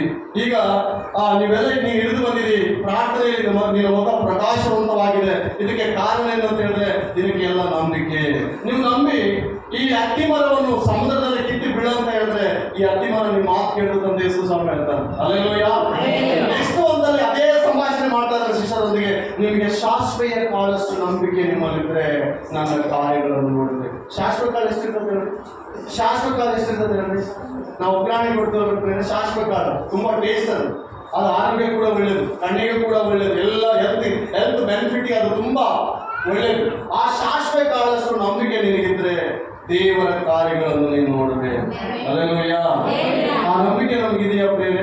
ಸೈತಾನ ಅದೇ ಪರೀಕ್ಷೆ ಮಾಡ್ತಿರ್ತಾನೆ ನಮ್ಮಲ್ಲಿ, ಅವಾಗ ಬಂದು ಪರೀಕ್ಷೆ ಮಾಡ್ತಾ ಇರ್ತಾನೆ. ಇವರಲ್ಲಿ ನಂಬಿಕೆ ಇದೆಯಾ ಇಲ್ಲ, ಇವರು ನಂಬಿಕೆಸ್ತರ ಆಗಿಲ್ವಾ, ಇವರಲ್ಲಿ ನಂಬಿಕೆ ಇದೆಯಾ ಇಲ್ಲ ಕಡಿಮೆ ಆಗಿದೆಯಾ. ಒಂದು ಕಷ್ಟ ಬಂದಾಗ ನಾವೇನ್ ಹೇಳ್ಬೇಕು ಅಂತ, ಈ ಕಷ್ಟ ನಂದಲ್ಲ, ಈ ಕಷ್ಟ ಯೇಸು ಸ್ವಾಮಿಯನ್ನು ಹೊತ್ಕೊಳ್ಳಿಕ್ಕೆ ಶಕ್ತನಾಗಿದ್ದಾನೆ. ನಾನು ಹೋಗಲ್ಲ, ಆತ ನನ್ನ ಕರೆದಿದ್ದಾನೆ, ಯಾವಾಗಲೂ ನನ್ನ ಕರೆದಿದ್ದಾನೆ. ಕಷ್ಟಪಡುವಾನೆ ಬಾ ಅಂತ ಕರೆದಿದ್ದಾನೆ, ಅಮ್ಮ ಕಷ್ಟಪಡುವವಳೆ ಬಾ ಅಂತ ಕರೆದಿದ್ದಾನೆ, ತಂಗಿ ಬಾ ಅಂತ ಕರೆದಿದ್ದಾನೆ. ಈ ಕಷ್ಟ ನಂದಲ್ಲ, ನನ್ನ ದೇವರಿಗೆ ಕಷ್ಟವನ್ನು ನೋಡಿದ್ರೆ ಸಾಕು. ನಿನ್ನ ಆ ದೂರದಲ್ಲಿ ಮಹಿಮೆ ಕರ್ಕೊಳ್ತಾ ಇದ್ದೀನಿ. ಕಷ್ಟ ಬಂದಾಗ ದೇವರು ಸನ್ನಿಧಿಯಲ್ಲಿ ಹೋಗಿ ಸ್ತ್ರೀಯರಾದ್ರೆ ತುಂಬಾ ಸೆರೆ ಕರ್ಕೊಂಡು, ಮಕ್ಕಳು ಕರ್ಕೊಂಡು, ಪತ್ನಿ ಕರ್ಕೊಂಡು, ಆ ಪತ್ನಿ ಕರ್ಕೊಂಡು ಪ್ರಾರ್ಥನೆ ಮಾಡಿ ಮಾಡಿದ್ದೇವಾ ನನಗೆ ಸಹಾಯ ಮಾಡಿರುವುದಾಗಿ. ಒಂದು ವೇಳೆ ಪುರುಷರಾದ್ರೆ ಪತ್ನಿ ಮಕ್ಕಳನ್ನು ಕರ್ಕೊಂಡು ಕುಟುಂಬದಲ್ಲಿ ಪ್ರಾರ್ಥನೆ ಮಾಡಿ, ಏಸಯ್ಯ ಈ ಒಂದು ಪರಿಸ್ಥಿತಿಯ ಮೇಲೆ ನೀನು ಬರ್ಬೇಕಪ್ಪ, ಅಲ್ಲೆಲ್ಲೂಯ್ಯ, ಈ ಪರಿಸ್ಥಿತಿ ಮೇಲೆ ನೀನು ಬರ್ಬೇಕಪ್ಪ, ಈ ಪರಿಸ್ಥಿತಿ ಮೇಲೆ ನೀನು ಕಾರ್ಯ ಮಾಡಬೇಕು ಎಂಬುದಾಗಿ ನಾನು ಯೇಸು ಕ್ರಿಸ್ತನಿಗೆ ಹೇಳಿದ್ರೆ, ಯೇಸುವೇ ನಮ್ಮ ಕಷ್ಟವನ್ನು ಹೊತ್ಕೊಳ್ತಾನೆ. ಆತನು ವಾಗ್ದಾನ ಮಾಡಿದನು ಗೊತ್ತಾ, ಎಲೈ ಕಷ್ಟಪಡುವವರೇ, ಮತ್ತೆ 11:28 ಎಲೈ ಕಷ್ಟಪಡುವವರೇ, ಹೊರೆವಂತವರೇ, ನೀವೆಲ್ಲರೂ ಏನ್ ಮಾಡ್ರಿ, ನೀವೆಲ್ಲರೂ ಏನ್ ಮಾಡ್ರಿ, ಐಶ್ವರ್ಯವಂತರೇ, ಧನಿಕರೇ, ಮಣಿ ಮಾಣಿಕ್ಯ ಇದ್ದವರೇ, ಬಂಗಾರ ಬೆಳ್ಳಿ ಇದ್ದವರೇ ನನ್ನ ಮನೆಗೆ ಬರಿ ಅಂತ ಹೇಳಿಲ್ಲ. ದೀನ ದರಿದ್ರರಾದ ನಮ್ಮನ್ನು ದೇವರು ಕರೆದಿದ್ದಾನೆ, ಏನಕ್ಕಾಗಿ? ಆಶೀರ್ವಾದ ಮಾಡುವುದಕ್ಕಾಗಿ. 1 ಕೊರಿಂಥಿಯರ ಪತ್ರಿಕೆ ಪತ್ರಿಕೆಯಲ್ಲಿ ಅಲ್ಲಿ ವಾಕ್ಯ ಬರೆಯಲ್ಪಟ್ಟಿದೆ, ಬುದ್ಧಿವಂತರನ್ನು ಏನೋ ಬುದ್ಧಿವಂತರನ್ನು ಅವಮಾನಪಡಿಸುವುದಕ್ಕಾಗಿ ಬುದ್ಧಿಹೀನರನ್ನು ದೇವರು ಆರಿಸಿಕೊಂಡಿದ್ದಾರಂತೆ. ಬಲವಂತರ ಬಲವನ್ನು ಕುಗ್ಗಿಸುವುದಕ್ಕಾಗಿ ಬಲಹೀನ ವರ್ಗದವರನ್ನು ದೇವರು ಆರಿಸಿಕೊಂಡಿದ್ದಾರಂತೆ. ಸಾಕಲ್ವೇ? ಎಷ್ಟು ದೊಡ್ಡ ದೊಡ್ಡ ವಾಗ್ದಾನಗಳು ನಾವು ನಂಬ್ತಾ ಇಲ್ಲ. ಯಾವಾಗಲೂ ನಾವು ಕಷ್ಟ ನೋಡ್ತಾ ಇದೀವಿ, ಯಾವಾಗಲೂ ನಮ್ಮ ಮುಂದಿರುವ ಗುಡ್ಡ ನೋಡ್ತಾ ಇದೀವಿ ಅಷ್ಟೇ. ನೀನು ಗುಡ್ಡ ಎಕ್ಕಿದ್ರೆ ಆ ಗುಡ್ಡ ನೀನು ಕಾಲು ಕೆಳಗಡೆ ಇರ್ತದೆ, ಅದನ್ನ ನೋಡಿದ್ರೆ ನೀನು ತಲೆ ಮೇಲೆ ಇರ್ತದೆ. ಅಲ್ಲೆಲ್ಲೂಯ್ಯ. ಯಾವಾಗ ಅದನ್ನ ನೋಡ್ಬಾರ್ದು, ಬರೀ ಪರಿಸ್ಥಿತಿ ನೋಡ್ಬೇಡ, ರೋಗ ನೋಡ್ಬೇಡ. ರೋಗ ನಿವಾರಣೆ ಮಾಡುವ, ಪರಿಸ್ಥಿತಿಗಳನ್ನು ನಿವಾರಣೆ ಮಾಡುವ ಸರ್ವಶಕ್ತನಾದ ಯೇಸು ಕ್ರಿಸ್ತನ ಕಡೆಗೆ ನೀನು ನೋಡುವುದಾದ್ರೆ ಕಾರ್ಯವೆಲ್ಲ ಕೂಡ ಸಫಲತೆ. ನೋಡಿ, ಅಪನಂಬಿಕಸ್ಥರಿಗೆ ದೇವರ ರಾಜ್ಯ ಇಲ್ಲ. ಅಪನಂಬಿಕಸ್ಥರಿಗೆ ದೇವರ ರಾಜ್ಯದಲ್ಲಿ ಸ್ಥಳ ಇಲ್ಲ. ಪ್ರಕಟಣೆ ಪುಸ್ತಕ 21ನೇ ಅಧ್ಯಾಯ 8ನೇ ವಚನ ಯಾರಾದರೂ ಓದಿ ಸಹಾಯ ಮಾಡಿ. ಅಪನಂಬಿಕಸ್ಥರು ಎಂಬುದಾಗಿ ಬರೆಯಲ್ಪಟ್ಟಿದೆ. ಅಪನಂಬಿಕೆ ನಮ್ಮಲ್ಲಿ ಇರಬಾರ್ದು. ಸಂಪೂರ್ಣವಾದ ನಂಬಿಕೆ, ಪ್ರಭು ಯೇಸಯ್ಯ ನಾವು ನಂಬಿದೀವಿ ಪ್ರಭು, ನಿಮಗೆ ಸ್ತೋತ್ರ. ನೀನೇನು ಮಾಡಿದ್ರೆ ಎಲ್ಲ ಒಳ್ಳೇದೇ, ನನ್ನ ನೀನು ಕೈ ಬಿಡಲ್ಲ. Alleluia, alleluia. ಹೋದ್ರಿ. ಆದರೆ ಏಡಿಗಳು, ನಂಬಿಕೆ ಇಲ್ಲದವರು ಯಾರ್ಯಾರು ನೋಡ್ರಿ, ನಂಬಿಕೆ ಇಲ್ಲದವರು. ಏನಿಲ್ಲ ಅವರಿಗೆ? ಆ ಲಿಸ್ಟ್ ಇದೆ, ನೀವು ಮನೆಗೆ ಹೋಗಿ ಸ್ಟಡಿ ಮಾಡಿ. ಯಾರಿಗೆ ಪರಲೋಕ ಇಲ್ಲ, ಯಾರಿಗೆ ದೇವರ ರಾಜ್ಯ ಇಲ್ಲ, ಯಾರಿಗೆ ದೇವರ ರಾಜ್ಯದಲ್ಲಿ ಪ್ರವೇಶ ಇಲ್ಲ, ಯಾರಿಗೆ ದೇವರ ಸಮಾಧಾನ ಇಲ್ಲ ಎಂಬುದಾಗಿ ನಾವು ನೋಡುವುದಾದ್ರೆ ಅಲ್ಲಿ ಒಂದು ದೊಡ್ಡ ಲಿಸ್ಟ್ ಕೊಟ್ಟಿದ್ದಾರೆ ದೇವರು. ಗಮನಿಸಿ, ನನ್ಗಡೆ ನೋಡಿ, ಒಂದು ದೊಡ್ಡ ಲಿಸ್ಟ್ ಕೊಟ್ಟಿದ್ದಾರೆ ದೇವರು. ಈ ಒಂದು ಪ್ರಕಟಣೆ ಬರೆದ ಗ್ರಂಥದಲ್ಲಿ ಈ ಲಿಸ್ಟ್ ಕೊಡ್ಲಿಕ್ಕೆ ಕೆಲವು ಕಾರಣಗಳಿದೆ. ಈ ವಾಕ್ಯ ನೀನು ಯಾವಾಗ ಹೋದ್ರೆ ಪ್ರಕಟಣೆ ಬರೆದ ಗ್ರಂಥ, ದೇವರ ವಾಕ್ಯ ನಿನ್ನ ಒತ್ತಾ ಇರ್ತದೆ. ದೇವರ ವಾಕ್ಯ ಒತ್ತಿ ನಿನಗೆ ಹೇಳ್ತಾ ಇರ್ತಾರೆ. ನನಗೆ ಆದ್ರೂ ಕೂಡ ಅಲ್ಲೆಲ್ಲೂಯ್ಯ. ಗಮನಿಸಿ, ಈ ವಾಕ್ಯ ಇಲ್ಲಿ ಹೀಗೆ ಬರೆದಿದೆಯಲ್ಲ, ಇದೇ ಪ್ರಕಟಣೆ ಬರೆದ ಗ್ರಂಥದಲ್ಲಿ ಇದೇ ವಾಕ್ಯ ಇನ್ನೊಂದಲ್ಲಿ ಬರೆಯಲ್ಪಟ್ಟಿದೆ. 22ನೇ ಅಧ್ಯಾಯಕ್ಕೆ ನಾವು ಬರುವುದಾದ್ರೆ ಅಲ್ಲಿ ಕೂಡ ಸೇಮ್ ಯಾಜಕರು ಇದೇ ಬರೆದಿದೆ. ಯಾರ್ಯಾರಿಗೆ ಪರಲೋಕ ಇಲ್ಲ ಅಂತ, ಯಾರ್ಯಾರಿಗೆ ಪರಲೋಕ ಇದೆ ಎಂಬುದಾಗಿ. ಬೇರೆ ಅಪನಂಬಿಕಸ್ಥರು, ಏಡಿಗಳು, ಮಾಟಗಾರರು, ಇದು ಒಂದು ಲಿಸ್ಟೇ ಇಲ್ಲ. ಅವ್ರ ಬಗ್ಗೆ ದೇವರು ಲಿಸ್ಟ್ ಮಾಡಿದ್ರೆ ಕಾರಣ ಏನು ಗೊತ್ತಿಲ್ಲ. ಪ್ರಿಯ ಆತ್ಮೀಯ ಸಹೋದರಿ ಸಹೋದರ, ನೀವೆಲ್ಲ ಹೇಳ್ರಿ, ನಿಮ್ಮ ಸಹೋದರರ ಕೈಗಳಿಗೆ ಕೈ ಹಾಕಿ ಹೇಳ್ರಿ, ನೀನು ನಂಬಿಕೆ ಗುರಾಣಿಯನ್ನು ಹಿಡ್ಕೋ ಎಂಬುದಾಗಿ ಎಲ್ಲ ಹೇಳ್ರಿ. ಎಲ್ಲ ಸೆಕೆಂಡ್ ಕೊಟ್ಟು ಹೇಳ್ರಿ. ಬಿಡ್ಕೊಳ್ರಿ. ನೀನು ನಂಬಿಕೆ ಎಂಬ ಗುರಾಣಿ ಹಿಡ್ಕೋ, ದೇವರ ಬ್ಲೆಸ್ಸಿಂಗ್ ನಿನ್ನಲ್ಲಿ ಬರ್ತದೆ. ಬಿಡ್ರಿ. ಈಗ ವಾಕ್ಯ ಹೇಳ್ತದೆ, ನಂಬಿಕೆ ಇಲ್ಲದವ್ರಿಗೆ ಏನಿಲ್ಲ ಅಂತ. ಪ್ರಕಟಣೆ ಯಾವ ಹೇಳ್ತಾ ಇದ್ದಾರೆ? ನಂಬಿಕೆ ಇಲ್ಲದವರಿಗೆ ಪರಲೋಕ ಇಲ್ಲ. ನಂಬಿದವರಿಗೆ ಆಶೀರ್ವಾದ ಇರುತ್ತೆ. ನೀವು ನಂಬೇಕಷ್ಟೇ, ಲೋಕದ ರೀತಿ ಅಲ್ಲ. ನಾವು ಸ್ವಲ್ಪ ಇಲ್ಲಿ ಸ್ವಲ್ಪ ಅಲ್ಲಿ ಅಂದ್ರೆ ದೇವರು ಒಪ್ಪಲ್ಲ. ಅದು ಬಂಡೆಯ ಮೇಲೆ ಮಳೆ ಸುರಿಯುತ್ತೆ. ಬಂಡೆ ಮೇಲೆ ಮಳೆ ಸುರಿದ್ರೆ ಎಷ್ಟೊತ್ತು ಯಾರಿರುತ್ತೆ ಹೇಳ್ರಿ? ಸ್ವಲ್ಪ ಆಮೇಲೆ ದಾರಿ ಹೋಗ್ತದೆ. ವಾಕ್ಯ ಹೇಳ್ತದೆ, ನೀನು ನಂಬಿಕೆ ಎಂಬ ಗುರಾಣಿ ಇಟ್ಕೊಳ್ಬೇಕು. ಸೈತಾನ ಪ್ರತಿ ನಿನ್ನ ಕುಟುಂಬದ ಮೇಲೆ ಹಾಕುವ ಬಾಣಗಳನ್ನೆಲ್ಲ ಜಯಿಸಲಿಕ್ಕೆ ದೇವರಲ್ಲಿ ನಂಬುದಾದ್ರೆ ನಿನಗೆ ಬರುವ ಪ್ರತಿ ಪರಿಸ್ಥಿತಿಗಳ ಮೇಲೆ ದೇವರು ಜಯ ಕೊಡ್ತಾನೆ. ಸಮಾಧಾನವಾಗಿರು, ಏನೇ ಬರಲಿ ಸಮಾಧಾನವಾಗಿರು. ಅಲ್ಲೆಲ್ಲೂಯ್ಯ. ಏನೇ ಬರಲಿ ಏನ್ ಮಾಡು. ಅಪೊಸ್ತಲರು ಹೆಂಗಿದ್ದಾರೆ ಸತ್ಯವೇದದಲ್ಲಿ? ಅಪೊಸ್ತಲರು ಹೆಂಗಿದ್ದಾರೆ ಅಂದ್ರೆ ಬೈಬಲಲ್ಲಿ ಶ್ರಮೆಯಲ್ಲಿದ್ದಾರೆ, ಕಷ್ಟ ಬಂದಿದ್ದಾವೆ. ಶದ್ರಕ್, ಮೇಷಕ್, ಅಬೇದ್ನೆಗೋ ಅವ್ರು ಬೆಂಕಿಯಲ್ಲಿ ಹಾಕಲ್ಪಟ್ಟಿದ್ದಾರೆ. ಅವ್ರು ಏನಾದ್ರು ಕಳವಳಗೊಂಡಿದ್ದಾರ? ಏನಾದ್ರೂ ಭಯ ಇದೆಯಾ? ಹೆಂಗಿದ್ದಾರೆ ಅಂದ್ರೆ ಅಲ್ಲೆಲ್ಲೂಯ್ಯ. ನೀವೆಲ್ಲ ನನ್ನ ಕಡೆಗೆ ನೋಡ್ಬೇಕು. ನೀವೆಲ್ಲ ನಿಮ್ಮ ರಿಯಾಕ್ಟ್ ನನಗೆ ಗೊತ್ತಾಗ್ಬೇಕು. ಬೇರೆ ಅವ್ರು ಹೆಂಗಿದ್ದಾರೆ ಹೇಳ್ರಿ? ಭರವಸೆಯಿಂದ ಇದ್ದಾರೆ. ಆ ರಾಜನಿಗೆ ಹೇಳ್ತಾ ಇದ್ದಾರೆ, ಆ ರಾಜನಿಗೆ ದಾನಿಯೇಲ ಪುಸ್ತಕ 3ನೇ ಅಧ್ಯಾಯ ಓದ್ಬೇಡ್ರಿ. 3ನೇ ಅಧ್ಯಾಯ 17ನೇ ವಚನದಲ್ಲಿ ನಾವು ನೋಡುವುದಾದ್ರೆ ಶದ್ರಕ್, ಮೇಷಕ್, ಅಬೇದ್ನೆಗೋ ಬೆಂಕಿಯಲ್ಲಿ ಹಾಕುವಾಗ ರಾಜನ ಹೇಳ್ತಾನೆ, ಒಂದು ಆಪ್ಷನ್ ಕೊಡ್ತಾನೆ. ನೋಡ್ರಪ್ಪ, ಇದೊಂದ್ಸಲ ಆಲೋಚನೆ ಮಾಡಿ, ದಯಮಾಡಿ ನಾನು ವಿಗ್ರಹ ಒಂದ್ಸಲ ಕೈ ಮುಗಿದ್ರೆ ಸಾಕು. ನಿಮ್ಮನ್ನು ಬಿಡಿಸುವ ಅಧಿಕಾರ ನನಗಿದೆ, ಹಾಕುವ ಅಧಿಕಾರ ನನಗಿದೆ. ಏನಂದ್ರೆ ನಾವು ಹೇಳ್ತಾರೆ, ನಮ್ಮ ದೇವರ ಚಿತ್ತವಾದ ಬೆಂಕಿನಲ್ಲಿ ನಮ್ಮ ದೇವರು ನಮ್ಮನ್ನು ಕಾಪಾಡಲಿಕ್ಕೆ ಶಕ್ತಿ. ಎಂತ ನಂಬಿಕೆ ಪ್ರಿಯರವರಿಗೆ, ಎಂತ ನಂಬಿಕೆ. ಲೋಕದವ್ರು ಯಾರಾದ್ರೂ ಒಂದು ಏನನ್ನು ಹೇಳ್ಬಿಟ್ಟು ನಾವು ದೇವರನ್ನ ಬಿಟ್ಬಿಡೋ ಸ್ಥಿತಿಯಲ್ಲಿ ಇರ್ತೀವಿ. ದೇವ್ರನ್ನ ಎಂದು ಬಿಡಬೇಡ, ದೇವರನ್ನ ಆರಿಸಿಕೊಂಡಿಲ್ಲ. ನೀನು ಸುಮ್ಮನೆ ಬಂದಿಲ್ಲ ಇಲ್ಲಿಗೆ, ದೇವರು ನಿನ್ನ ಹೆಸರು ಹಿಡಿದು ತರ್ತಿದ್ದಾನೆ. 2ನೇ ಪುಸ್ತಕ 2ನೇ ಅಧ್ಯಾಯದಲ್ಲಿ ನೋಡುವುದಾದ್ರೆ, ನಾನು ತಾಯಿ ಗರ್ಭದಲ್ಲಿ ಪಿಂಡವಾಗುವುದಕ್ಕಿಂತ ಮುಂಚೆನೇ ನೀನು ನನ್ನ ಸನ್ನಿಧಿಯಲ್ಲಿ ಇರಬೇಕೆಂಬುದಾಗಿ, ನನ್ನ ಸೇವಕನಾಗಿರ್ಬೇಕೆಂಬುದಾಗಿ, ನನ್ನ ಮಗಳಾಗಿರ್ಬೇಕೆಂಬುದಾಗಿ ನಾನು ನಿರ್ಣಯ ಮಾಡಿಕೊಂಡಿದ್ದೇನೆ. ಇದನ್ನು ತಪ್ಪಿಸೋಕೆ ಯಾರಿಂದ ಆಗೋದ್ರಿ? ನೀನು ಬರಲ್ಲ ಅಂದ್ರೆ ದೇವ್ರು ಕೇಳ್ತಾನ? ನೀನು ಒಳ್ಳೆ ಅಂದ್ರೆ ದೇವ್ರು ಕೇಳ್ತಾನ? ಅಲ್ಲೆಲ್ಲೂಯ್ಯ. ನೀನು ತಾಯಿ ಗರ್ಭದಲ್ಲಿ ಇರುವಾಗಲೇ ದೇವ್ರು ನಿನ್ನ ಆರಿಸಿಕೊಂಡಿದ್ದಾನೆ. ದೇವ್ರ ಸನ್ನಿಧಿ ನೀನು ಬರಬೇಕೆಂಬುದಾಗಿ ಅದನ್ನು ತಪ್ಪಿಸೋಕೆ ಯಾರ ಕೈಯಿಂದ ಆಗ್ತದೆ? ಅಲ್ಲೆಲ್ಲೂಯ್ಯ.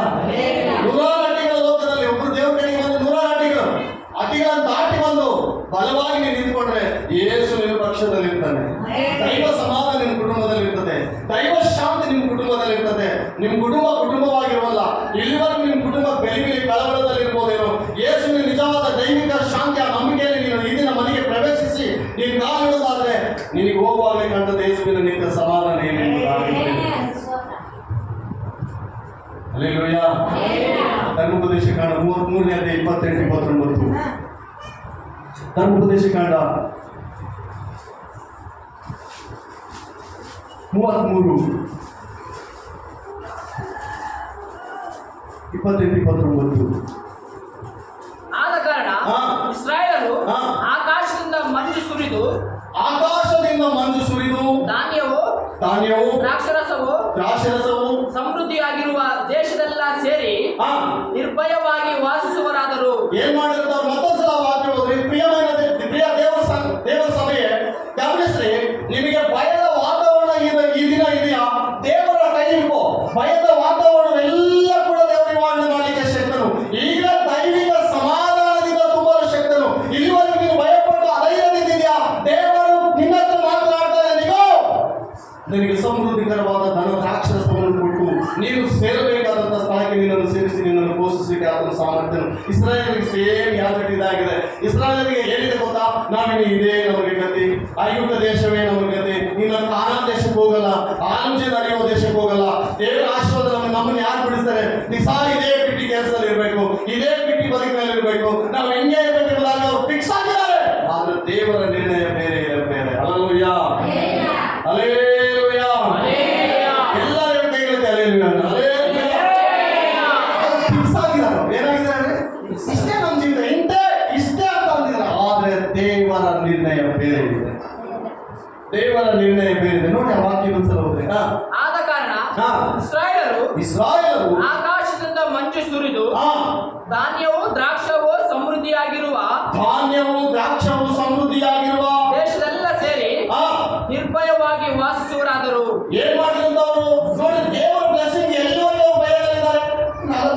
40 ವರ್ಷ ಭಯ. ಅವ್ರು ಬರ್ತಾರೇನೋ, ಇವ್ರು ಬರ್ತಾರೇನೋ, ಅವ್ರು ನಮ್ಮನ್ನು ಕೇಳಿ ಮಾಡ್ತಾರೇನೋ, ಈ ಕಡೆಯಿಂದ ಬರ್ತಾರೇನೋ ಶತ್ರು, ಆ ಕಡೆಯಿಂದ ಬರ್ತಾರೇನೋ, ಇದೇ ಭಯದಲ್ಲಿದ್ದಾರೆ. ದೇವರು ಒಂದ್ಸಲ ಬಿಡಿಸ್ತಾವ್ರೆ. ಎಷ್ಟೆಲ್ಲ ಬಿಡಿಸಿದ್ದಾರೆ ದೇವರು? ಇನ್ನು ಬೈಬಲ್ ಎಲ್ಲ ಹೋದ್ರಿ, ಈ ವಿಮೋಚನೆ ಕಾಂಡ, ಅರಣ್ಯಕಾಂಡ, ಧರ್ಮೋಪದೇಶ ಕಾಂಡ, ಯೆಹೋಶುವನ ಪ್ರಕರಣ ಎಲ್ಲ ಹೋದ್ರಿ. ಒಂದು ಸಲ ದೇವರು ಬಿಡಿಸಿದನಂದ್ರೆ ಲೋಕದವರಿಗಿಂತಲೂ ನೀನು ವಿಭಿನ್ನವಾಗಿ ಅಲ್ಲಿ ಏನಿದ್ದವರಿಗೆ ಐಗುಪ್ತ ದೇಶದಲ್ಲಿ ಒಂದೇ ಒಂದು ಊಟ, ಅಲ್ಲೆಲ್ಲ ಬಿಟ್ಟಿ ಕೆಲಸ. ಈಗ ಹೆಂಗಿದೆ ಅಂದ್ರೆ ಬೆಳಗ್ಗೆ ಜಾವ ಮಂಜು ಬೀಳ್ತದೆ ನೋಡಿದ್ದೀರಾ? ಮಂಜು ನನ್ನ ಮೊದ ಮೇಲೆ ಅಂತ ಬೀಳ್ತದೆ, ಬೇರೆ ಒಂದು ಮೇಲೆ ಕೂಡ ಬೀಳ್ತಿರ್ತಾವೆ. ಎಲ್ಲ ಗಿಡಗಳನ್ನು ತೋರಿಸ್ತದೆ. ಕಾರಣ ಏನು ಗೊತ್ತಾ? ಅದಕ್ಕಿರುವ ಸ್ವಭಾವ ಅದೇ. ಆ ಮಂಜು ಬಿದ್ದಂತೆ ಇಸ್ರಾಯೇಲರಿಗೆ ಸಮೃದ್ಧಿಕರವಾದ ಆಶೀರ್ವಾದ ಬರ್ತಂತ. ಅವ್ರು ಗೊತ್ತೇ ಇಲ್ಲ ಈ ಆಶೀರ್ವಾದ ಬರ್ತದಂತ. ಅವ್ರ ಜೀವನದಲ್ಲಿ ಎಂದೂ ಊಹಿಸಿಲ್ಲ ಕೂಡ, ಅವ್ರು ಅನ್ಕೊಂಡಿಲ್ಲ ಕೂಡ. ದೇವರು ವಾಗ್ದಾನವನ್ನು ಮಾಡಿದ ಮೇರೆಗೆ ಅವರನ್ನು ದೇವರ ಆಶೀರ್ವಾದ ಮಾಡಿದ ಶ್ರೇಷ್ಠ ವರಗಳಿಂದ ನಿನ್ನ ಆಸೆಯನ್ನು ಪೂರ್ತಿಗೊಳಿಸುವುದೆಂಬುದಾಗಿ ಕೀರ್ತನೆ 103ರಲ್ಲಿ ದೇವರ ವಾಕ್ಯ. ಶ್ರೇಷ್ಠ ವರಗಳಿಂದ. ಎಂತ ವರಗಳು? ಅಂತದ್ದು ನೀವು ಪ್ರತಿದಿನ ಕೇಳೋದು, ದೇವ ಶ್ರೇಷ್ಠ ವರಗಳಿಂದ ನನ್ನ ಆಸೆಯನ್ನು ಪೂರ್ತಿಗೊಳಿಸಬೇಕು. ಹಲ್ಲೆಲೂಯಾ. 29ನೇ ವಚನ, ಇಸ್ರಾಯೇಲರೇ ನೀವು ಎಷ್ಟು ಧನ್ಯರು, ನಿಮ್ಮಷ್ಟು ಭಾಗ್ಯವಂತರು ಯಾರಾದರೂ ಯಾರಿದ್ದಾರೆ? ಅವನಾ? ಹಲ್ಲೆಲೂಯಾ. ಇದೆಯಾ ಬೈಬಲಲ್ಲಿ? 29ನೇ ವಚನ, ಇಸ್ರಾಯೇಲರೇ ನೀನು ನಂಬಿಕೆಯಲ್ಲಿ ಭಾಗ್ಯವಂತನಾಗಿರ್ಬೇಕು. ನೀನು ಮಾತು ಕೇಳಿದ್ರೆ ಸಾಕು, ಜನರಿಗೆ ಆದರಣೆ ಆಗಿರ್ಬೇಕು. ಹಲ್ಲೆಲೂಯಾ. ನಿನ್ನ ಬಾಯಿಂದ ಬರುವ ಮಾತು, ನೀನು ಮಾತು ಕೇಳಿದ್ರೆ ಸಾಕು, ಜನರು ಆದರಣೆ ಹೊಂದಬೇಕು. ಆ ಸ್ಥಿತಿಯಲ್ಲಿ ನನ್ನನ್ನು ಬಲಪಡಿಸುವುದಾಗಿ ದೇವರಿಂದ ಪ್ರತಿದಿನ ಪ್ರಾರ್ಥನೆ ಮಾಡಬೇಕು. ಆ ವಾಕ್ಯ ಹೇಳ್ತದೆ, ಇಸ್ರಾಯೇಲರೇ ನೀವು ಎಷ್ಟು ಭಾಗ್ಯವಂತರು. ಇವ್ರು ಯಾವತ್ತಾದ್ರೂ ಇದನ್ನು ಊಹಿಸಿದ್ರ? ಇವ್ರ ಶ್ವಾಸ ಏನು ಗೊತ್ತಾ? ಐಗುಪ್ತ ದೇಶ. ಇವ್ರ ಮನಸ್ಸಿನಲ್ಲಿ ಫಿಕ್ಸ್ ಆಗಿದ್ದಾರೆ, ಇನ್ನು ಯಾರು ನಮ್ಮನ್ನು ಬಿಡಿಸಲ್ಲ ಅಂತ. ದೇವರ ನಿರ್ಣಯವಾದ್ರೆ ನಿಮ್ಮ ಆಶೀರ್ವಾದಕ್ಕೆ ಅಡ್ಡಿ ಯಾರಿದ್ದಾರೆ ಪ್ರೇರೆ? ದೇವರ ಆಶೀರ್ವಾದ ಮಾಡುವಾಗ ನಿಮ್ಮ ಆಶೀರ್ವಾದವನ್ನು ಕಟ್ಕೊಳ್ಳುವನು ಯಾವುದೇ ಪ್ರೇರೆ? ನಿಮ್ಮನ್ನು ದೇವರ ಸಮೃದ್ಧಿ ಪಡಿಸುವಾಗ ನಿಮ್ಮ ಸಮೃದ್ಧಿಗೆ ಯಾರು ಆಟ ಮಾಡಲಿಕ್ಕೆ ಸಾಧ್ಯವಿಲ್ಲ. ನನ್ನ ದೇವಾದಿ ದೇವರು ನಿಮ್ಮನ್ನು ಆಶೀರ್ವಾದ ಮಾಡಬೇಕು. ಯಾವತ್ತು ಮನುಷ್ಯನ ಎಕ್ಸ್ಪ್ರೆಷನ್ ಮಾಡಬೇಡ್ರಿ. ಆಶೀರ್ವಾದ ದೇವರಿಂದ ಅದನ್ನ ಎಕ್ಸ್ಪೆಕ್ಟೇಷನ್ ಮಾಡಿ ದೇವರು ನಿಮ್ಮನ್ನು ಆಶೀರ್ವಾದ ಮಾಡ್ತಾರೆ. ಹಬಕ್ಕೂಕ 2:4 ಹಬಕ್ಕೂಕ 2:4 ಇಬ್ರಿ 11:11 ಹಬಕ್ಕೂಕ 2:4 ಯಾರಾದರೂ ಸಹಾಯ ಮಾಡಿ. ಹಬಕ್ಕೂಕ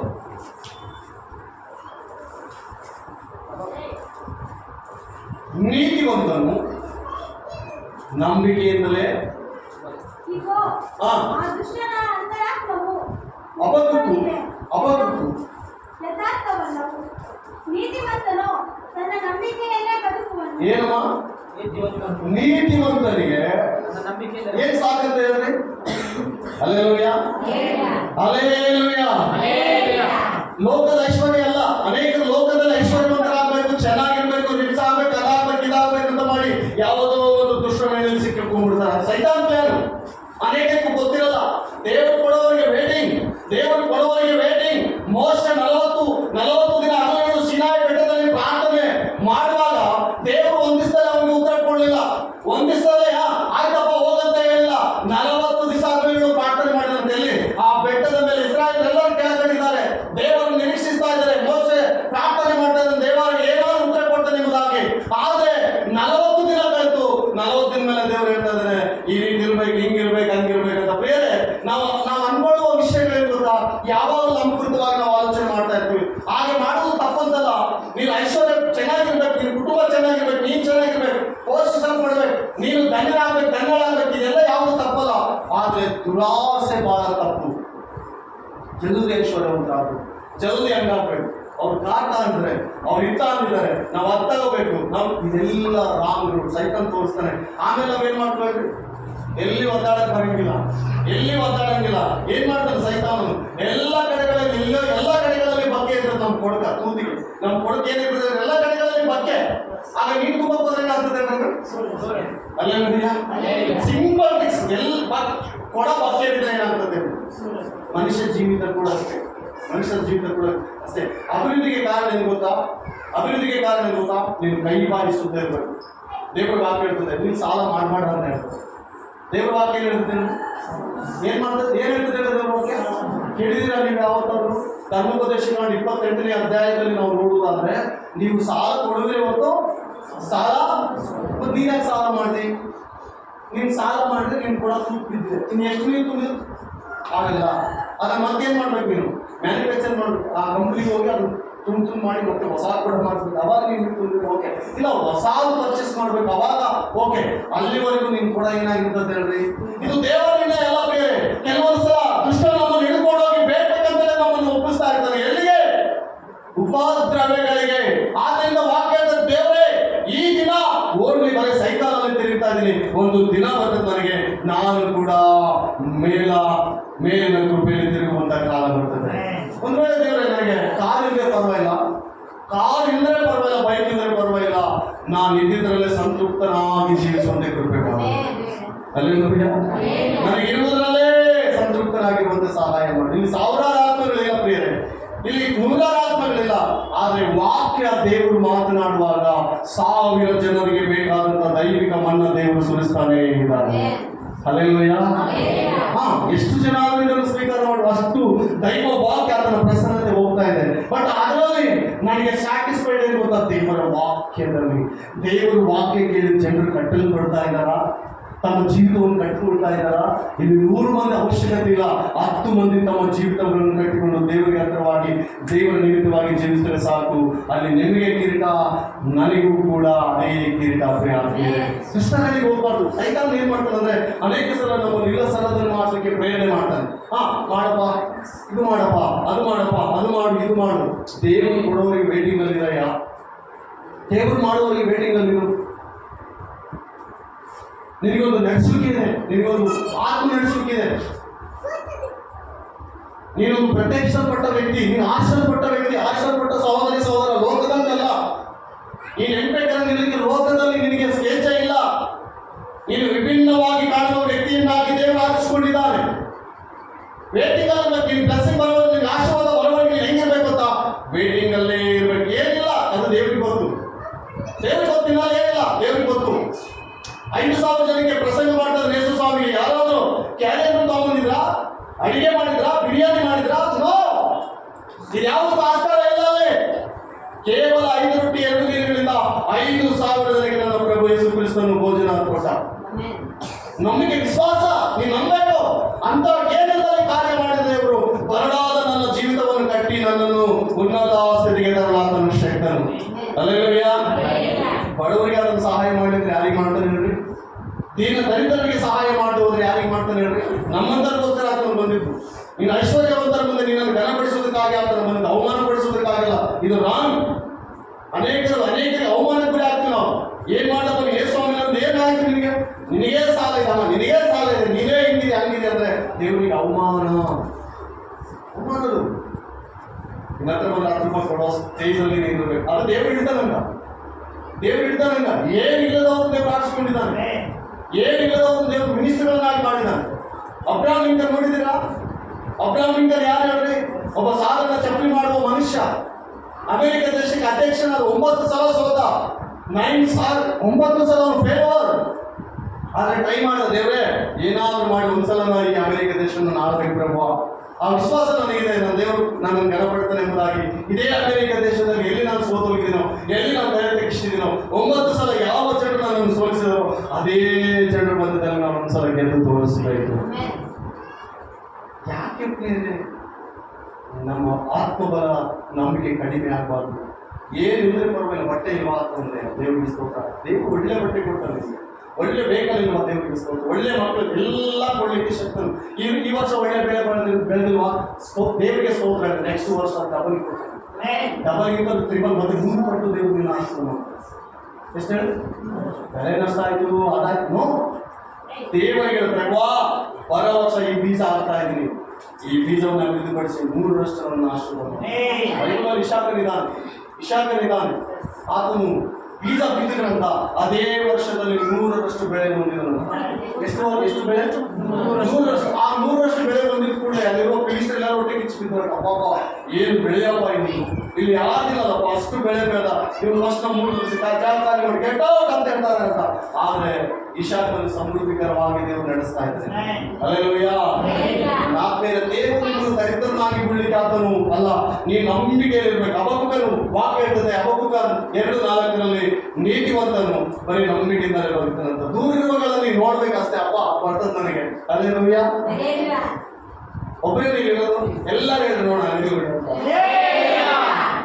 ನೀವೇನೋ ಆಲೋಚನೆಯಲ್ಲಿ ಅಂತ ನನಗೆ ಅನಿಸ್ತಾ ಇದೆ. ದೇವರ ಸಂದೆಯಲ್ಲಿ ಇರುವಾಗ ಬಹಳ ಕೇರ್ಫುಲ್. ನಾನು ಅನೇಕ ಹೇಳಿದ್ರೆ ತಾಯಿ ಮಾತ್ರ ಹೇಳ್ತಾರೆ, ಅದೇ ಎಷ್ಟು ಜನ ಊಟ ಮಾಡಿ ಬಂದಿದ್ದೀವಿ? ಊಟ ಮಾಡಿ ಬಂದಿದ್ರೆ ಯಾರು ಊಟ ಮಾಡಿ ಉಪವಾಸ ಬಂದವರು. ಆಮೇಲೆ ದೇವರಿಗೆ ಸ್ತೋತ್ರ. ಹಲ್ಲೆಲೂಯಾ. ನಾನು ಕೂಡ ಉಪವಾಸ ದೇವರಿಗೆ ವಂದನೆಗಳು. ದೇವರ ವಾಕ್ಯ ಬಾಣದಂತೆ ಕಲಿತಾನೇ ಇದ್ದಾವೆ ನಮಗೆ. ದೇವರು ನಮ್ಮನ್ನು ಆಶೀರ್ವಾದ ಮಾಡಿದ್ದೀವಿ. ನೀತಿವಂತನು ಯಾವ್ದಂತ ಬರೀತಾನೆ ಹೇಳಿ? ನೀತಿವಂತನು ಯಾವ್ದು? ಇದು ನೋಡಿ ಕಲಿಬೇಕು ನೀನು. ಅದೇ ಪದ ಇದನ್ನು ಧ್ಯಾನ ಮಾಡುವ ನನಗೆ ವಾ ನೀತಿವಂತ ನಂಬಿಕೆಯಿಂದ ಬರ್ತಾನೆ ಅಂತ ಹೇಳ್ತಾ ಇದೆಯಲ್ಲ. ಇಲ್ಲಿವರೆಗೂ ನಾನು ಮಾಡಿದ ಕಾರ್ಯಗಳು ರಾಂಗ್ ಆಗಿದ್ದು ಕ್ಷಮಿಸಪ್ಪ, ಕ್ಷಮಿಸು. ಮಾರ್ಗ ಇಲ್ಲ, ತಪ್ಪು ಮಾಡಿದ್ರಿ ಮಾರ್ಗ ಇಲ್ಲ, ಹಿಂಗೆ ತಪ್ಪು ಮಾಡಿದ್ರಿ ಮಾರ್ಗ ಇಲ್ಲ ಪ್ರಭಾ, ಅದನ್ನ ಹೆಂಗ್ ಫೇಸ್ ಮಾಡ್ಬೇಕು ನನಗೆ ಗೊತ್ತಾಗ್ತಾ ಇಲ್ಲ ಅಂತ ನೀವು ಪದೇ ಇದನ್ನು ಹೇಳು. ದೇವರು ಮಾರ್ಗವಿಲ್ಲದಲ್ಲಿ ಕೂಡ ಮಾರ್ಗವನ್ನು ಏರ್ಪಡಿಸಿ ನೀನು ಕೆಂಪು ಸಮುದ್ರದಲ್ಲಿ ಮಾರ್ಗ ಇಸ್ರಾಯೇಲರಿಗೆ ಇಲ್ಲ. ಅವರು ಕೆಂಪು ಸಮುದ್ರದ ಬಳಿಯಲ್ಲಿ ನೀರು, ಭಯಂಕರವಾದ ನೀರು, ಆ ಮಧ್ಯದಲ್ಲಿ ದೇವರು ಅವರನ್ನು ಒಣನೆಲದ ಮೇಲೆ ನಡೆಸಿದಂತೆ ದೇವರು ನಡೆಸ್ತಾರೆ. ಹೇಳಿ ಇಲ್ಲಿವರೆಗೆ ತಪ್ಪು ಮಾಡಿ ತಪ್ಪುಗಳೆಲ್ಲ ಕೂಡ ದೇವರಿಗೆ ಯಾವುದು ಮುಚ್ಚಿಕ್ ಬೇಡ. ನಮ್ಮ ಸಭೆಯಲ್ಲಿ ಹೇಳ್ಬೇಡ ನೀನು. ಹಲ್ಲೆಲೂಯಾ. ಸಭೆಯಲ್ಲಿ ಹೇಳ್ಬೇಡ. ಎದ್ದು ನಿಂತು ನಾನು ಸಾಕ್ಷಿ ಅಂತ ಕೇಳಿದ್ರಿ ಹೋದಾಗ ನಾನು ಸಾಕ್ಷಿ ಹಿಂಗಿತ್ತು ಅಂತ ಹೇಳಿದ್ರೆ ಈಗ 10 ಮಂದಿ ನಾವು 10 ಮಂದಿ ಸಿಂಗಲ್. ಅದೇ ದೇವರ ಮುಂದೆ ಕಣ್ಣೀರು, ಅದೇ ದೇವರ ಮುಂದೆ ನಿನ್ನ ಮನಸ್ಸಿನಲ್ಲಿ ಏನಿದೆಯೋ, ನಿನ್ನ ಬಲಹೀನತೆ ಏನಿದೆಯೋ, ನಿನ್ನಲ್ಲಿ ಏನೇನು ಬಲಹೀನತೆ ಇದಾವೆ, ನೀನು ಒಂದು ವೇಳೆ ನಂಬಿಕೆ ಇಲ್ಲದೆ ಇದೆಯೋ, ದೇವ ಇಲ್ಲಿವರೆಗೂ ನಾನು ಬಂದಿದ್ದೀನಿ, ನನ್ನಲ್ಲಿ ನಂಬಿಕೆ ಕಾಣ್ತಾ ಇದ್ದ ಯಾಕೆ ನನ್ನ ನಂಬಿಕೆಯಲ್ಲಿ ಬಲಪಡಿಸುವುದಾಗಿ ಹೇಳುವುದಾದ್ರೆ ನನ್ನ ಕರ್ತನೆ ನಾವು ಬಲಪಡಿಸಲಿಕ್ಕೆ ಶಕ್ತನು. ಹೋದ್ರೆ ವಾಕ್ಯ ಹಬಕ್ಕೂಕ 2:4 ನೀತಿವಂತನು ತನ್ನ ನಂಬಿಕೆಯಿಂದಲೇ ಬದುಕುವನು. ಓಕೆ, ನೀತಿವಂತನು ಯಾವುದರಿಂದ ಬದುಕ್ತಾನೆ ಅಂತ ಹೇಳು? ನಂಬಿಕೆ ಇದೆ, ದೂರ ದೃಷ್ಟಿ ಪ್ರಭುವ ಒಂದು ದಿನ ನನ್ನನ್ನು ಆಶೀರ್ವಾದ ಮಾಡ್ತೀಯ. ಹಲ್ಲೆಲೂಯಾ. ಒಂದು ದಿನ ಏನೇನು ಒಂದು ದಿನ ನಮ್ಮ ದೇವ್ರು ಏನ್ ಮಾಡ್ತಾರಂತ ನೀವು ಒಪ್ಕೊಂಡ್ರೆ ನನ್ನ ಮಾತು ಕೇಳ್ತೀನಿ. ದೈವ ಸಂಧಿ ಯಥಾರ್ಥವಾಗಿ ಕೇಳ್ತೀನಿ. ನೀವೆಲ್ಲರೂ ಕೂಡ ಫೇಲ್ಯೂರ್. ನೀವು ನಂಬ್ತಾ ಇದ್ದೀರಾ? ನೀವೆಲ್ಲರೂ ಕೂಡ ಫೇಲ್ಯೂರ್. ಇಲ್ಲಿ ನನ್ನ ಮೊದಲುಗಳು ನೀವೆಲ್ಲರೂ ಫೇಲ್ಯೂರ್ ನಂಬ್ತಾ ಇದ್ದೀರಾ? ನಂಬೋರಿಗೆ ಕೈ ಎತ್ತು. ಅಲ್ಲೇಲೂಯಾ. ದೇವರು ಈಗಲಿಂದ ನಮ್ಮನ್ನು ಏನ್ ಮಾಡ್ತಾರಂತ ತನ್ನ ಕೈಗಳಲ್ಲಿ ಎತ್ತಿಕೊಳ್ತಾರೆ. ಥಾಮಸ್ ಅಲ್ವಾ ಎಡಿಸನ್ ಅವ್ರ ಬಗ್ಗೆ ಗೊತ್ತು. ಸ್ಕೂಲಲ್ಲಿ ಅವ್ರು ಸೇರಿಸ್ಕೊಂಡಿಲ್ಲ. ಸ್ಕೂಲಲ್ಲಿ ಅವ್ರು ಏನ್ ಮಾಡಿಲ್ಲ, ಪರಮ ಕಟ್ಟ ಇವನು ಏನು ಕೆಲಸ ಬರಲ್ಲ. ಅಲ್ಲೇಲೂಯಾ.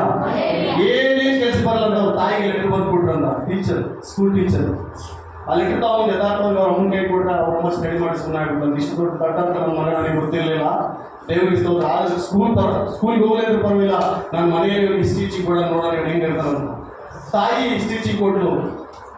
ನಾನು ಅವಾಗ ಸುಮ್ಮನೆ ಜೋಕಿಗೆ ಹೇಳ್ತಾ ಇದ್ದೀನಿ ಕೇಳು. ನನ್ನ ಮಕ್ಕಳು ಮೂವರಿರ್ತಾರೆ. ಅವಾಗ ನಾನು ಒಂದು ಆಟ ಆಡ್ತೀನಿ. ತಾಯಿ ಬೆಳೆಸಿದ ಮಕ್ಕಳು ಜಾಲಿ ಮರ, ತಂದೆ ಬೆಳೆಸಿದ ಮಕ್ಕಳು ಬೇವಿನ ಮರ. ಅಲ್ಲಪ್ಪ, ತಾಯಿ ಬೆಳೆಸಿದ ಮಕ್ಕಳು ಬೇವಿನ ಮರ, ತಂದೆ ಬೆಳೆಸಿದ ಮಕ್ಕಳು ಜಾಲಿ ಮರ. ಅಲ್ಲೇ ಜೋಕಿಗಾಗಿ ತಂದೆಗೆ ತಾಯಿ ಕೆಲಸ ಉದ್ದೇಶ ಇರಲ್ಲ, ಒಳ್ಳೆ ಉದ್ದೇಶ ಇರ್ತದೆ ಅಂತ ನಾನು ನಂಬ್ತಾ ಇದ್ದೇನೆ. ಓಕೆ. ಆ ಒಂದು ಥಾಮಸ್ ಅಲ್ವಾ ಎಡಿಸನ್ ಎಷ್ಟು ಸಲ ಭಯಂಕರವಾದಂಥ ದಟ್ಟ ಅವ್ರ ಅಮ್ಮ ಗೊತ್ತಾಯ್ತು. ಮನೆಯಲ್ಲೇ ಸ್ಟಿಚಿಂಗ್ ಕೊಟ್ಟು, ಮನೆಯಲ್ಲೇ ಸ್ಟಡಿ ಮಾಡಿಸ್ತು, ಮನೆಯಲ್ಲೇ ಅವನ್ನ ತಯಾರು ಮಾಡಿದ್ರು. ಅಲ್ಲೇಲೂಯಾ. ಅಲ್ಲೇಲೂಯಾ. ಒಂದು ದಿವಸ ಏನಾದ್ರು ಹೇಳಿದ್ರು ನಮಗೆ ಗೊತ್ತು. ಇದನ್ನ ಬೆಳಕಿನಲ್ಲಿ ಇರೋದು ಅವರೇ ಕಾರಣ. ಅಲ್ಲೇಲೂಯಾ. ನಾವೆಲ್ಲರೂ ಫೇಲ್. ಇವತ್ತು ಡೇಟ್ ಬರ್ಕೊಳ್ರಿ. ಪ್ರಭಾ ಇಲ್ಲಿವರೆಗೂ ನಾನು ಫೇಲ್ ಅವರು. ಈ ದಿನ 12/10/2025 ಇಲ್ಲಿವರೆಗೂ ನಾನು ಫೇಲ್ ಅವರು ತಟ್ಟ ಅಂತ ಹೇಳ್ತೇನೆ. ದೇವರು ಒಂದು ತಾಯಿಯಾಗಿ ನಿನ್ನನ್ನು ಥಿಂಕ್ ಮಾಡಲಿಕ್ಕೆ ಆತನ ದೇವರು ಆಶೀರ್ವಾದ ಮಾಡಲಿಕ್ಕೆ ಅಪಗುಪ್ತ ಹೇಳ್ತಾ ಇದ್ದಾರೆ. ನೀತಿವಂತನ ನಂಬಿಕೆ ಸಾಕು. ನಮಗೆ ನಂಬಿಕೆ ಸಾಕು, ಬೇರೆ ಏನು ಬೇಡ. ಪ್ರಿಯಾತ್ಮೀಯ ಸಹೋದರ, ನನ್ನ ಸಹೋದರಿ, ನಂಬಿಕೆ ಸಾಕು ನಿನಗೆ. ದೇವರ ಚಿಂತದಲ್ಲಿ ಮಾಡ್ತಂತ ನೀನು ನಂಬು ಅಷ್ಟೇ. ನನ್ನ ಮಕ್ಕಳ ಚಿಂತದಲ್ಲಿ ಇದು ಮಾಡ್ತಾರಂತ ನೀನು ನಂಬು. ಮಾಡ್ತಾನೆ ಅಷ್ಟೇ. ದೇವ್ರು ಮಾಡಲ್ಲ ಅಂತ ದೇವರಿಗೆ ಸಮಸ್ತನ ಮಾಡಲಿಕ್ಕೆ ಶಕ್ತಿ. ಇಬ್ರಿಯ ಪತ್ರಿಕೆ 11ನೇ ಅಧ್ಯಾಯ 11ನೇ ಕೊನೆಯದಾಗಿ ನಾವು ಮುಗಿಸ್ಕೊಳ್ಳೋಣ. ಎಷ್ಟು ಜನ ಸಂತೋಷವಾಗಿದ್ರಿ? ಎಷ್ಟು ಜನ ದೇವರ ವಾಕ್ಯ ಅರ್ಥವಾಗಿದೆ? ಎಲ್ಲರೂ ಸಹ ಆಮೇಲೆ ಅಂತ ಓಕೆ. ಇಬ್ರಿ 11 ಯಾರು ಸಾರಳು. ಇಲ್ಲೊಂದು ಲಿಸ್ಟ್ ಇದೆ ಬೇರೆ, ಗಮನಿಸ್ರಿ. ಇಲ್ಲೊಂದು ಲಿಸ್ಟ್ ಇದೆ. 11ನೇ ಅಧ್ಯಾಯದಿಂದ ಮೊದಲನೇ ವಚನದಿಂದ ನಾವು ನೋಡೋದಾದ್ರೆ ದೊಡ್ಡ ಲಿಸ್ಟ್ ಇದೆ. ಯಾರ್ಯಾರು ನಂಬಿಕೆಸ್ತರು ಎಂಬುದಾಗಿ ಅಲ್ಲಿ ಬರೆಯಲ್ಪಟ್ಟಿದೆ. ಬಟ್ ಈಗ ಅದರಲ್ಲಿ ಸ್ವಲ್ಪ ಒಂದು ವಾಕ್ಯ ತೆಗೆದುಕೊಳ್ಳೋಣ. ಸಾರಳ ಬಗ್ಗೆ ನಾವು ತೆಗೆದುಕೊಳ್ಳೋಣ. ಓಕೆ. ಸಾರಳು ಏನಂತ ವಾಗ್ದಾನ ಮಾಡಿದಾತನನ್ನು ನಂಬತಕ್ಕವನೆಂದೆಣಿಸಿ ತಾನು ಪ್ರಾಯ ಮೀರಿದವಳಾಗಿದ್ದರು ನಂಬಿಕೆಯಿಂದಲೇ ಗರ್ಭವತಿ ಆಗುವುದಕ್ಕೆ. ಹೇಳ್ತೀರಿ, ಇದು ಆಶ್ಚರ್ಯ ಕಾರ್ಯವಲ್ವಾ? ಬೈಬಲಲ್ಲಿ ಒಂದು ಆಶ್ಚರ್ಯ ಕಾರ್ಯ ಅಲ್ವಾ? ಆಕೆಗೆ ಪ್ರಾಯ ಇಲ್ಲ. ಸಾರಳಿಗೆ ಅಬ್ರಾಹ್ಮನ ಹೆಂಡತಿ ಸಾರಳು ದೈವ ಭಕ್ತಳು. ಒಂದು ಕಡೆ ದೇವರಿಗೆ ಭಯಭಕ್ತಿಯಿಂದ ನಡೆದುಕೊಂಡವರು, ದೇವರ ಕಲಿವಿಕೆಗೆ ಬಂದವರು, ದೇವರ ಕಲಿವಿಕೆಗೆ ವಿಧೇಯರಾದವರು, ದೇವರು ಎಲ್ಲೆಲ್ಲಿ ಇರ್ತಾರೋ ಅಲ್ಲಿ ಇರ್ತವರು, ದೇವರು ಏನೇನು ಹೇಳ್ತಾರೆ ಅದನ್ನು ಮಾಡಿದವರು. ಅವ್ರಿಗೆ ಏನಿಲ್ಲ ಹೇಳ್ರಿ? ಸಂತಾನ ಇಲ್ಲ. ಏನಿಲ್ಲ ಹೇಳ್ರಿ? ಹಲೋ, ನನ್ನ ಕಡೆ ಸಂತಾನವೇ ಇಲ್ಲ. ಆದ್ರೆ ಈಗ ಪ್ರಾಯ ಇಲ್ಲ. ಆಕೆಗೆ ಮುಟ್ಟು ಕೂಡ ನಿಂತೋಗಿದೆ ಅಂತ ಬೈಬಲ್ ಹೇಳ್ತಾರೆ. ಏನೋ ಮುಟ್ಟು ಕೂಡ ನಿಂತೋಗಿದೆ. ಆ ಪ್ರಾಯ ಮೀರಿದಾಗಲೂ ದೇವರು ವಾಗ್ದಾನ ಮಾಡಿದಾಗ ನಂಬಿದ್ರು ಗರ್ಭವನ್ನು ಓದಲಿಕ್ಕೆ ಅತಿ ಶಕ್ತಿಯನ್ನು ಹೊಂದಿದ್ರು. ಈ ದಿನ ಸೇಮ್ ಇದೇ ಪರಿಸ್ಥಿತಿ ನಮ್ದೆಲ್ಲರೂ ಅನ್ಕೊಳ್ಳಿ. ನಮ್ಮೆಲ್ಲ ಇದೇ ಪರಿಸ್ಥಿತಿ ಅನ್ಕೊಳ್ಳೋಣ. ಆದರೆ ಮೀರಿದ ಕಾರ್ಯಗಳನ್ನು ಮಾಡಲು ದೇವರು ಸರ್ವಶಕ್ತನಾಗಿದ್ದಾನೆ. ಹಲ್ಲೆಲೂಯಾ. ಪ್ರಾಯ ಮೀರಿದೆ. ಮಗನೇರುವ ಶಕ್ತಿ ಆಗಿಲ್ಲ, ಗರ್ಭಿಣಿ ಆಗುವಂತ ಶಕ್ತಿ ಕೂಡ ಆಗಿಲ್ಲ. ಆದರೆ ವಾಗ್ದಾನ ಮಾಡಿದ ಅದನ್ನು ಏನ್ ಮಾಡಿದಂತಕ್ಕೆ ಏನ್ ಮಾಡಿದ್ರೆ ನಂಬಿದ್ದು. ಆ ಪ್ರಾಯದಲ್ಲಿ ನಂಬಿದ್ದು ಅದ್ಭುತವಾದ ವಿಷಾದಗಳನ್ನು ದೇವರು ಕೊಟ್ಟ. ಈ ದಿನ ಅದೇ ಪರಿಸ್ಥಿತಿಯಲ್ಲಿ ನಾವು ಮುಂದಾದ್ರೆ ನಾವೆಲ್ಲರೂ ಹೇಳೋಣ, ದೇವಾ ನಮ್ಮ ಆಸೆಗಳನ್ನು ಪೂರ್ತಿಗೊಳಿಸಪ್ಪ. ನಿರೀಕ್ಷೆ ನಮಗೆ ಬೇಕು. ನೀವು ವಾಗ್ದಾನ ಆಶೀರ್ವಾದ ಹೊಂದಬೇಕಂದ್ರೆ ಆಶೀರ್ವಾದ ಬೇರೆ, ವಾಗ್ದಾನ ಆಶೀರ್ವಾದ ಬೇರೆ. ಮತ್ತೊಂದ್ಸಲ ಹೇಳ್ತಾರೆ, ಗಮನಿಸ್ತೀವಿ, ಎಲ್ಲರೂ ಗಮನಿಸ್ತೀವಿ. ಆಶೀರ್ವಾದ ಬೇರೆ, ವಾಗ್ದಾನ ಆಶೀರ್ವಾದ ಬೇರೆ. ಆಶೀರ್ವಾದ ಈ ದಿನಕ್ಕೆ ನಿನಗೇನು ಪೋಷಣೆ ಬೇಕು, ನಿನಗೇನು ತಿಂಡಿ ತೀರ್ಥ ಬೇಕು, ನಿನಗೇನು ಅನ್ನಪಾನಗಳು ಬೇಕು, ಏನು ಬಟ್ಟೆ ಬೇಕು, ನಿನ್ನ ಮಕ್ಕಳಿಗೆ ಏನು ಬೇಕು, ಈ ದಿನ ದೇವರೆಲ್ಲ ಸಮೃದ್ಧಿ ಕೊಟ್ಟು ನಡೆಸೋದೇ ಆಶೀರ್ವಾದ. ವಾಗ್ದಾನ ಫಲ ಅಂದ್ರೆ ಅದಲ್ಲ. ವಾಗ್ದಾನದ ಆಶೀರ್ವಾದ ಎಂತಂದ್ರೆ ಒಂದು ಸಲ ಅದು ಬಂದ್ರೆ ಅದು ಯಾವಾಗಲೂ ಶಾಶ್ವತವಾಗಿರುತ್ತೆ, ಜಾಗ ಖಾಲಿ ಮಾಡಲ್ಲ. ಇದು ವಾಗ್ದಾನ. ಈಗ ವಾಗ್ದಾನ ಪ್ರತಿದಿನ ದೇವರು ನಮ್ಮನ್ನು ಆಶೀರ್ವಾದ ಮಾಡ್ತಾನೆ. ಪ್ರತಿದಿನ ಯಾರಿಗಾದ್ರೂ ಕಡಿಮೆ ಇದೆಯಾ? ಎಲ್ಲರೂ ತಿಂತಾ ಇದೀವಿ, ಸಮೃದ್ಧಿ ಆಗಿದ್ದೀವಿ, ಬಟ್ಟೆ ಬಿಡ್ತಾ ಇದೀವಿ, ಒಳ್ಳೊಳ್ಳೆ ಬಟ್ಟೆ ಹಾಕ್ತಾ ಇದೀವಿ, ಒಳ್ಳೊಳ್ಳೆ ವೆಹಿಕಲ್ಗಳಿದಾವೆ, ಒಳ್ಳೊಳ್ಳೆ ಗಾಡಿಗಳಿದಾವೆ, ಇಷ್ಟು ಅಷ್ಟು ಹೊಲ ಇದೆ, ಇಷ್ಟಷ್ಟು ಹೊಲಗಳಿದಾವೆ, ಮನೆಗಳಿದಾವೆ, ಮಕ್ಕಳು ಕೊಟ್ಟಿದ್ದಾನೆ, ಒಳ್ಳೊಳ್ಳೆ ಹೆಂಡತಿಯನ್ನು ದೇವರು ಕೊಟ್ಟಿದ್ದಾನೆ. ದೇವರಿಗೆ ಸ್ತೋತ್ರ. ವಾಗ್ದಾನ ಅನ್ನೋದಾದ್ರೆ ಅದು ಬಹಳ ದೊಡ್ಡದು, ಭಯಂಕರವಾದದ್ದು. ಅದು ಮನೆ ಒಂದು ಸ್ವಲ್ಪ ಹೋಗಲ್ಲ. ಇದುವೇ ದೇವರ ವಾಗ್ದಾನ. ಆದ್ದರಿಂದ ವಾಗ್ದಾನದ ಫಲ ಬಹಳ ಇಂಪಾರ್ಟೆಂಟ್ ನಮಗೆ. ಆಶೀರ್ವಾದ ಇದೆ, ಪ್ರತಿದಿನ ಆಶೀರ್ವಾದ ಇದೆ, ವಾಗ್ದಾನದ ಆಶೀರ್ವಾದ. ಅದು ಒಂದ್ಸಲ ಮತ್ತೊಂದ್ಸಲ ಓದಿ ನಾವು ಮುಗಿಸ್ಕೊಳ್ಳೋಣ. ಓದಮ್ಮ ಇನ್ನೊಂದ್ಸಲ. ಇಬ್ಬರಿ 11:11. ಇದಲ್ಲದೆ ಸಾರಳು ವಾಗ್ದಾನ ಮಾಡಿದ ಆತನನ್ನು ನಮ್ಮ ತಕ್ಕವನೆಂದೆಣಿಸಿ ಪ್ರಾಯ ಮೀರಿದವಳಾಗಿದ್ದರು. ಏನ್ ಮಾಡಿದಂತಾಗಿ ನಂಬಿಕೆ. ಏನ್ರಿ ಎಲ್ಲರೂ ಹೇಳ್ರಿ ಈ ದಿನ ವಾಕ್ಯ ಸಂದೇಶ ಹೇಳಿದ್ರಿ ನಂಬಿಕೆ. ಹಲ್ಲೆಲೂಯಾ. ನೀನು ಇಲ್ಲಿವರೆಗೂ ನೀನು ನಂಬಿದಿ ಅಷ್ಟೇ, ದೇವ್ರ ಸನ್ನಿಧಿಗೆ ಬರ್ತಾ ಇದೀಯ ಅಷ್ಟೇ, ದೇವ್ರ ಸನ್ನಿಧಿ ಇದೆಯಾ ಅಷ್ಟೇ, ಆಫರಿಂಗ್ ಕೊಡ್ತಾ ಇದೆಯಾ ಅಷ್ಟೇ, ಟೈಟಲ್ ಕೊಡ್ತಾ ಇದೆಯಾ ಅಷ್ಟೇ. ಆದ್ರೆ ನಿನ್ನಲ್ಲಿ ಏನಿಲ್ಲ. ಇವತ್ತು ದೇವರು ಎಚ್ಚರಿಸ್ತಾ ಇದ್ದಾರೆ, ಇದೇನು ದೊಡ್ಡ ವಾಗ್ದಾನ ಅಲ್ಲ, ಇದೇನು ದೊಡ್ಡ ವಾಕ್ಯ ಸ್ಪೀಚ್ ಮಾಡ್ತಾ ಇಲ್ಲ ನಾವು. ದೇವರ ವಾಕ್ಯ ಎಲ್ಲದಕ್ಕಿಂತಲೂ ಮೀರಿತು. ಇದನ್ನ ನಾವು ಕೇಳ್ತಾ ಇದ್ದೀವಿ. ಇದು ನಮಗೆ ಎಚ್ಚರಿಕೆಗಾಗಿ ಅಷ್ಟೇ, ಎಲ್ಲರ ಎಚ್ಚರಿಕೆಗಾಗಿ. ಏನಂತ? ನಂಬಿಕೆ. ನಮ್ಗೆ ಇಲ್ಲಿವರೆಗೂ ನಾವು ಅನ್ಕೊಳ್ತಾ ಇದ್ವಿ, ಕೆಲವು ಸಲ ನೀನು ಬಿದ್ದೋಗಿಲ್ವಾ ನಂಬಿಕೆಯಲ್ಲಿ, ಕೆಲವು ಸಲ ನೀನು ಅಪನಂಬಿಕೆಸ್ಥನಾಗಿಲ್ವಾ, ಅಪನಂಬಿಕೆಸ್ಥನಾಗಿಲ್ವಾ. ಮತ್ತೆ ಯಾಕೋ ದೇವರು ನಿನ್ನನ್ನು ಎಚ್ಚರಿಸ್ತಾ ಇದ್ದಾರೆ, ಈ ದಿನದಿಂದ ನಂಬಿಕೆಯಲ್ಲಿ ಬಲವಾಗಿರು. ಹಲ್ಲೆಲೂಯಾ. ಆದ್ದರಿಂದ ಮೃದುಪ್ರಾಯನಾಗಿದ್ದು ಒಬ್ಬನು ಆಕಾಶದ ನಕ್ಷತ್ರಗಳು ಸಮುದ್ರದ ತೀರದಲ್ಲಿರುವ ಕುಸುಬಿನಂತೆ ಅಶಂಕಿತವಾದ ಮಕ್ಕಳನ್ನು ಏನ್ ಮಾಡಿದ್ರೆ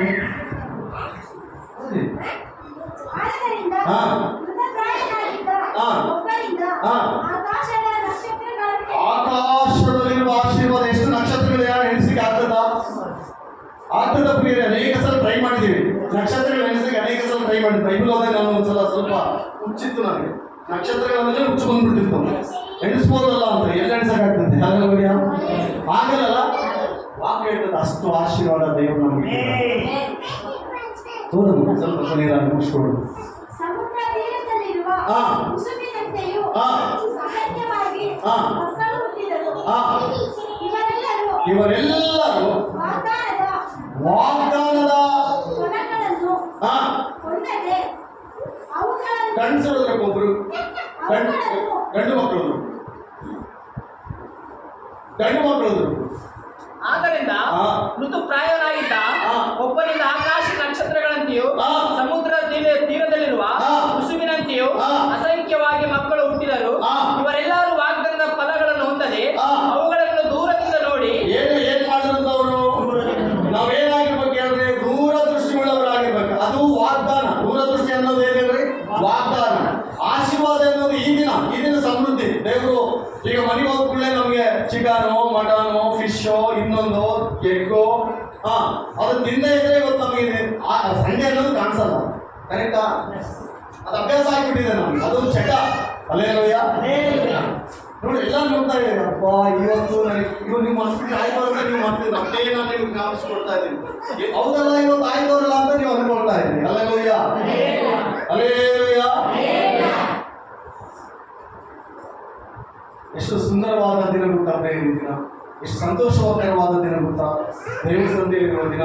ನಾವು ಈಗ ಮತ್ತೆ ಮನೆಗೆ ಹೋಗಿ ಸಂತೋಷದಿಂದ ಸಮಾಧಾನದಿಂದ ಮಕ್ಕಳು ನಾವೆಲ್ಲರೂ ಸೇರಿ ಕುಟುಂಬ ಸಮೇತ ಸೇರಿ ಹಲ್ಲೆಲೂಯಾ. ಯಾವುದೇ ಮನೆಗೆ ಹೋದಾಗ ನೀವು ಗಲಿಬಿಲಿಯ ಕಾರ್ಯ ನಡೆದರೆ ಅದು ಸೈತಾನ ಕಾರ್ಯ. ನೀವು ಸಮಾಧಾನವಾಗಿರ್ಲಿಕ್ಕೆ ನೋಡಿ, ಸಮಾಧಾನವಾಗಿರ್ಲಿಕ್ಕೆ ಪ್ರಯತ್ನಿಸಿ, ಕುಟುಂಬ ಸಮೇತವಾಗಿ. ಹಲ್ಲೆಲೂಯಾ. ಕೆಲವರಿಗೆ ಹೆಂಡತಿಯರ ಕಿರಿಕಿರಿ ಇರ್ತದೆ, ಅದನ್ನು ಸುಧಾರಿಸಲಿಕ್ಕೆ ಸಾಮರ್ಥ್ಯ ನಿನ್ನಲ್ಲಿದೆ ಪ್ರಿಯ ಆತ್ಮೀಯ. ಕೆಲವರಿಗೆ ಗಂಡ ಕಿರಿಕಿರಿ ಇರ್ತದೆ, ಅದನ್ನು ಸುಧಾರಿಸಲಿಕ್ಕೆ ಸಾಮರ್ಥ್ಯ ನಿನ್ನಲ್ಲಿದೆ ಪ್ರಿಯರೇ. ನಾವು ಇಬ್ರು ಒಂದಾದಾಗ, ಗಂಡ ಹೆಂಡತಿ ಹೊಂದಿರುವಾಗ ಪ್ರಪಂಚ ನಮ್ಮನ್ನು ಏನ್ ಮಾಡ್ಕೊಂಡಿದ್ದಾರೆ. ಆ ಸಮಾಧಾನ ನಾವು ಹುಡ್ಬೇಕು ದೇವರಲ್ಲಿ. ನಾನು ನನ್ನ ಹೆಂಡತಿ ಸಮಾಧಾನವಾಗಿರ್ಬೇಕು. ಅದು ನೋಡಿ ಮಕ್ಕಳು ಕೂಡ ಸಮಾಧಾನವಾಗಿರ್ತಾರೆ. ಹೌದಾ ಇಲ್ವೇ? ನಾವು ಹೆಂಗಿರ್ತೀವಿ ನಮ್ಮ ಮಕ್ಕಳು ಹಂಗಿರ್ತಾರೆ. ನಾವು ಸಮಾಧಾನ ಈಗ ಓದ್ಬಿಡ್ಲೆ ಈಗ ಒಳ್ಳೊಳ್ಳೆ ವಾಕ್ಯ ಕೇಳಿದ್ವಿ ನಾವು ಓದ್ಬಿಡ್ಲೆ ಮನೆಗೆ ಏನಾದ್ರು ಸ್ವಲ್ಪ ಅಡೆತಡೆಗಳು ಸೇಗಾಯ್ತಂದ್ರೆ ಅದನ್ನು ಸುಧಾರಿಸುವ ಕೆಪಾಸಿಟಿ ಇಲ್ಲೇ ಕೇಳ್ಕೊಂಡು ದೇವರೇ ನನ್ನ ಮನೆಗೆ ಹೋಗೋದ್ರೊಳಗೆ ನನ್ನ ಅಧೀನದಲ್ಲಿ ಇರಬೇಕು. ಇದನ್ನು ಸಮಾಧಾನವಾಗಿರ್ಬೇಕು, ಇದನ್ನು ಸಮಾಧಾನವಾಗಿ ಸಂತೋಷವಾಗಿರ್ಬೇಕು. Alleluia, alleluia. ದೇವರು ನಿಮ್ಮನ್ನು ಆಶೀರ್ವಾದ ಮಾಡಲಿ. ಈ ವಾಗ್ದಾನಗಳನ್ನು ದೇವರು ಆಶೀರ್ವಾದ ಮಾಡಲಿ. ಎಷ್ಟು ಜನ ಸಂತೋಷವಾಗಿದೆ? ಕಣ್ಣು ಮುಚ್ಚಿ ನಾವೆಲ್ಲರೂ ಪ್ರಾರ್ಥನೆ ಮಾಡೋಣ. ಸರ್ವಶಕ್ತನ ಸನ್ನಿಧಿ